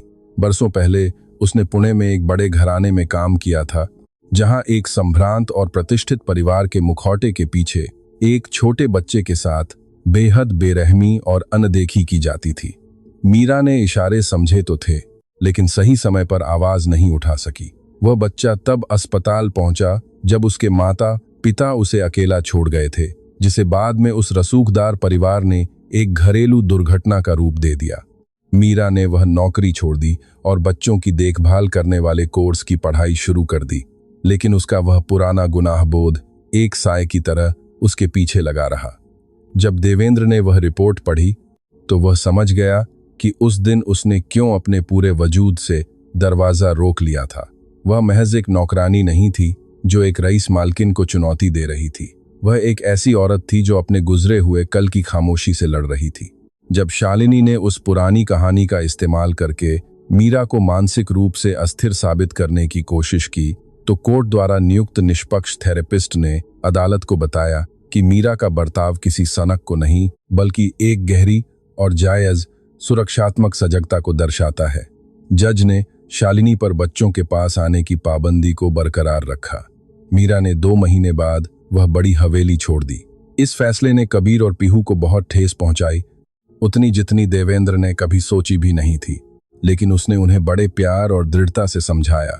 उसने बच्चों को उनके खेलने के कमरे में इकट्ठा किया, जो अब हल्के और प्यारे रंगों से रंगा हुआ था और जिसकी खिड़कियों से अब साफ धूप आती थी। उसने कहा, मैं इसलिए नहीं जा रही कि मैं तुमसे प्यार नहीं करती। पीहू ने उसका हाथ कसकर पकड़ लिया। तो फिर मत जाओ ना। मीरा ने एक गहरी सांस ली। मैं इसलिए जा रही हूं क्योंकि इस घर को खुद सुरक्षित रहना सीखना होगा, तब भी जब मैं दरवाजे पर खड़ी न रहूं। कबीर ने अपने होंठ भींच लिए। पापा को सब पता है, कबीर ने कहा। उनके ठीक पीछे बैठे देवेंद्र ने मीरा के कुछ कहने से पहले ही जवाब दिया, हाँ बेटा, और मुझे इस बात का दुख है, लेकिन मीरा बिल्कुल सही कह रही हैं। बच्चे ने उसे एक मायूस और शक की निगाह से देखा। आप इन्हें निकाल तो नहीं रहे? मैं इन्हें चुनने का मौका नहीं दे रहा हूं। मीरा ने पहली बार देवेंद्र की तरफ एक ऐसे भाव से देखा जो सम्मान जैसा था। एहसान नहीं, प्यार नहीं, सिर्फ सम्मान। और उस पल में देवेंद्र के लिए यह सम्मान किसी भी काल्पनिक सुलह से कहीं ज्यादा कीमती था। पीहू ने पूछा कि क्या वे उससे मिल पाएंगे। मीरा मुस्कुराई, बिल्कुल मेरी रोशनी, लेकिन इसलिए नहीं कि तुम्हें डर लग रहा हो, बल्कि इसलिए कि तुम्हें मेरी याद आए। नौकरी छोड़ने के मुआवजे की मदद से, जिसे देवेंद्र ने किसी भी तरह का तोहफा न बनाकर पूरी कानूनी इज्जत के साथ देने पर जोर दिया था, और अपनी खुद की जमा पूंजी मिलाकर मीरा ने बांद्रा में एक छोटा सा कमरा किराए पर लिया, ताकि बच्चों के मानसिक सहयोग और देखभाल के लिए एक केंद्र खोला जा सके। वह कोई आलीशान क्लिनिक या सुनहरे अक्षरों में उसके नाम का कोई बड़ा ट्रस्ट नहीं था। वह एक साधारण सी जगह थी जहां धुलने वाले कालीन, मध्यम रोशनियां, कहानियों की किताबें, छोटी मेजें और माता पिता के लिए एक ऐसा कमरा था जहां कोई भी अपने फोन के पीछे छिप नहीं सकता था। उसने इसका नाम रोशनी घर रखा क्योंकि पीहू ने विदा लेते समय उसे एक चित्र दिया था जिसमें एक पीला घर बना था जिसकी सारी खिड़कियां चमक रही थीं। मीडिया इसकी शुरुआत को कवर करना चाहता था। मीरा ने सिर्फ एक स्थानीय पत्रकार से बात करने की हामी भरी और बहुत कम शब्दों में अपनी बात रखी। उसने कहा, मैं कोई नायक नहीं हूं, मेरा बस इतना मानना है कि जब किसी बच्चे की आवाज कदमों की आहट सुनकर कांपने लगे तो बड़ों को यह बहस बंद कर देनी चाहिए कि कौन सही है और कौन गलत, बल्कि उन्हें यह पूछना शुरू करना चाहिए कि डर किसको लग रहा है। यह बात उम्मीद से कहीं ज्यादा लोगों के दिलों को छू गई। माताओं, अध्यापकों, बच्चों की आयाओं और घरेलू कामगारों ने उसे पत्र लिखना शुरू कर दिया। कुछ कहानियां छोटी थीं तो कुछ बहुत गंभीर। मीरा ने हर संदेश को बड़े ध्यान से पढ़ा। उसे याद था कि सच की शुरुआत हमेशा थरथराहट के साथ ही होती है। ठीक 4 महीने बाद एक शनिवार की सुबह देवेंद्र कबीर और पीहू को लेकर रोशनी घर पहुंचा। उसने मीडिया को कोई खबर नहीं दी। वह बिना किसी सुरक्षा दल के आया। उसने अपनी गाड़ी 2 गली पीछे ही खड़ी की और बच्चों का हाथ पकड़कर पैदल आया। उसके कंधे पर एक बैग टंगा था जिसमें वह खुद अपने हाथों से ठीक से न पैक किया हुआ नाश्ता लेकर आया था। बहुत बड़े बड़े टुकड़ों में कटे सेब, टूटे हुए बिस्कुट और जरूरत से ज्यादा नैपकिन। कबीर इस पूरे कबाड़े को देखकर हौंस पड़ा। पीहू ने कहा कि टूटे हुए बिस्कुट भी उतने ही मीठे लगते हैं। देवेंद्र ने इस मासूम बात को अपने दिल में वैसे ही संजो लिया जैसे कोई छोटे से चमत्कार को सहेज कर रखता है। जब वे अंदर पहुंचे तो मीरा अलमारी में कहानियों की किताबें सजा रही थी। पीहू उसकी तरफ दौड़ी, लेकिन गले मिलने से ठीक पहले रुक गई और अनजाने में ही अपने पिता की तरफ देखने लगी, जैसे अनुमति मांग रही हो। देवेंद्र घुटनों के बल नीचे बैठा। तुम्हें उस इंसान को प्यार करने के लिए मुझसे इजाजत लेने की जरूरत नहीं है जिसने तुम्हारा इतना ख्याल रखा। पीहू मुस्कुराई और दौड़ पड़ी। मीरा ने उसे गले से लगा लिया, लेकिन उसकी आंखें देवेंद्र को ढूंढ रही थीं। वह अब वैसा कड़क सीईओ नहीं लग रहा था जो कभी कमरों को अपने हुक्म से हिला देता था। वह तो बस एक ऐसा पिता लग रहा था जिसे डर था कि कहीं उससे कोई गलती ना हो जाए, और जिसमें सब कुछ सीखने तक डटे रहने का जज्बा था। कबीर ने मीरा को एक नया चित्र दिखाया। इस बार उस घर में बड़ी बड़ी खिड़कियां थीं। हर कमरे में एक लैंप था और बगीचे में 3 लोग खड़े थे, वह खुद, पीहू और उसके पिता। वहीं बगल में थोड़ी छोटी लेकिन चमकीली एक चौथी आकृति भी थी जिसने ग्रे रंग का सूट पहना हुआ था। ये आप हो? बच्चे ने कहा। लेकिन अब आप दरवाजे पर नहीं हो, आप हमारे साथ बगीचे में खड़ी हो। मीरा ने अपनी उंगलियों से उस कागज को छुआ। यह तो बहुत अच्छी बात है, क्योंकि अब दरवाजे से कोई डर नहीं लगता। देवेंद्र ने उनकी निजता का सम्मान करते हुए अपनी नजरें फेर लीं। मीरा ने इस बात को महसूस किया और बाद में जब बच्चे कहानियां चुनने गए तो वह उसके पास आई। आप लोग अब बहुत बेहतर कर रहे हैं। उसने इस तारीफ को जल्दबाजी में स्वीकार नहीं किया। वे इस दुनिया पर फिर से भरोसा करने के लिए बहुत बड़ी कोशिश कर रहे हैं और आप उन्हें इसके लिए जल्दबाजी न करने देकर खुद बहुत कुछ सीख रहे हैं। देवेंद्र थोड़ा सा मुस्कुराया। मेरी गुरु जो इतनी अच्छी हैं। मीरा ने अपनी भौहें चढ़ाईं। एहसान को फल्लड़ समझने की भूल मत कीजिएगा मिस्टर मेहता। उसने अपना सिर झुका लिया, झेंपते हुए और मुस्कुराते हुए। पहली बार बिना किसी तात्कालिक आत्मग्लानि के। मैं ऐसा कभी नहीं करूंगा। उसकी आवाज थोड़ी नर्म हो गई। किसी दिन आप माफी के दायरे से बाहर आकर मुझे मीरा कहकर बुला सकते हैं। उसने उसकी तरफ देखा। फिर तो किसी दिन जरूर। उधर शालिनी के खिलाफ मुकदमा महीनों तक चलता रहा। कोई बड़ा तमाशा नहीं हुआ, बल्कि न्याय की गाड़ी धीरे धीरे आगे बढ़ी। बैंक खातों का सीज होना, गवाहियां, ईमेल की जांच, कॉन्ट्रैक्ट्स का रद्द होना, बच्चों से मिलने पर पूरी तरह से पाबंदी और एक ऐसी सार्वजनिक छवि जो अब सफेद साड़ियों के पीछे नहीं छिप सकती थी। देवेंद्र ने उसकी इस बर्बादी का कोई जश्न नहीं मनाया। जब कबीर ने पूछा कि क्या शालिनी बुरी थी, तो उसने जवाब देने में थोड़ा समय लिया। उसने वे काम किए जो उसे नहीं करने चाहिए थे, ऐसे काम जिनसे तुम दोनों को दुख पहुंचा, क्योंकि वह हमसे प्यार नहीं करती थी। देवेंद्र का मन हुआ कि वह बात को आसान बना दे, लेकिन उसने मीरा के बारे में सोचा, देविका के बारे में सोचा और उन तमाम मौकों के बारे में सोचा जब एक आसान जवाब ने बर्बादी के दरवाजे खोल दिए थे, क्योंकि उसने परिवार को संभालने से ज्यादा उस पर अपना काबू बनाए रखना चाहा था। कबीर कुछ देर सोचता रहा, फिर बोला, तो इसका मतलब है कि परवाह करने का मतलब हुक्म चलाना नहीं होता। देवेंद्र उदासी के साथ मुस्कुराया।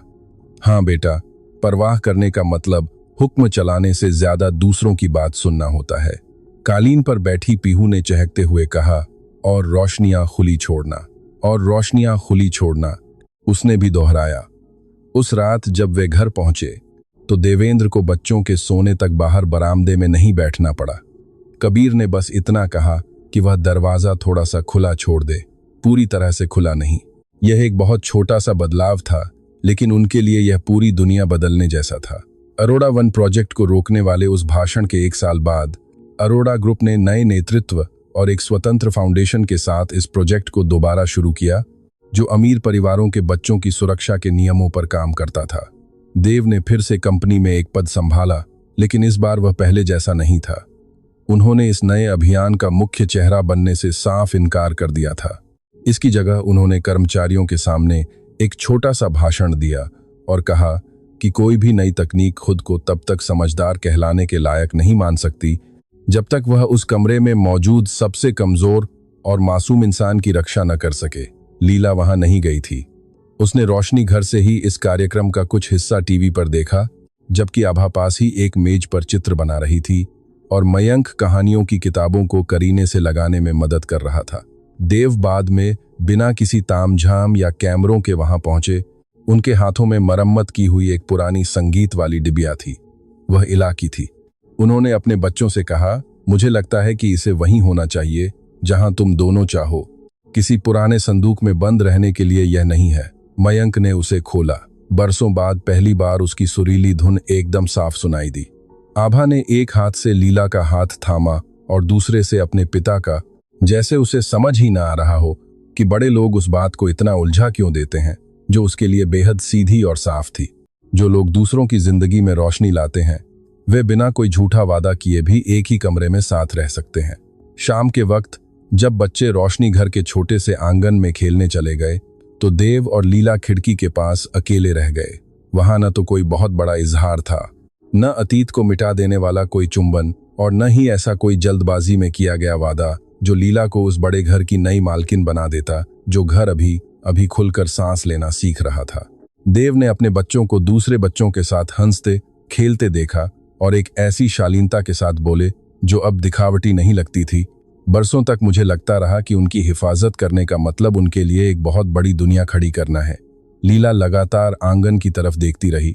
कभी कभी बच्चों को सिर्फ इतनी सी छोटी दुनिया की जरूरत होती है जहां कोई उनकी आवाज को ध्यान से सुन सके। उन्होंने हामी में सिर हिलाया। उस बंद दरवाजे को हमेशा के लिए बंद करने के लिए तुम्हारा शुक्रिया। लीला ने उनकी तरफ देखा। लीला बोली, और आपका भी शुक्रिया, उस डर को दोबारा अपनी जिंदगी में न आने देने के लिए। बाहर आभा ने एक छोटी सी टॉर्च जला ली थी। हालांकि अभी पूरी तरह अंधेरा भी नहीं हुआ था और मयंक ने इस बात पर उसका मजाक नहीं उड़ाया। देव अरोड़ा सालों तक यही सोचते रहे कि अपने बच्चों को सुरक्षित रखने का मतलब उन्हें एक बहुत बड़ा बंगला देना, चारों तरफ सुरक्षा कर्मी तैनात करना और एक ऐसा रसूखदार नाम देना है जिसे कोई छू भी न सके। लेकिन थके हुए हाथों वाली एक घरेलू सहायिका ने उन्हें सिखा दिया कि अगर आपके अपने ही कमरे में 2 बच्चे डर से कांप रहे हों तो दुनिया का कोई भी साम्राज्य किसी काम का नहीं होता। और यह भी कि कभी कभी किसी बड़े सीईओ के लिए सबसे ताकतवर काम पूरी दुनिया को जीतना नहीं बल्कि सब कुछ रोककर अपने बच्चों की बात को तसल्ली से सुनना होता है।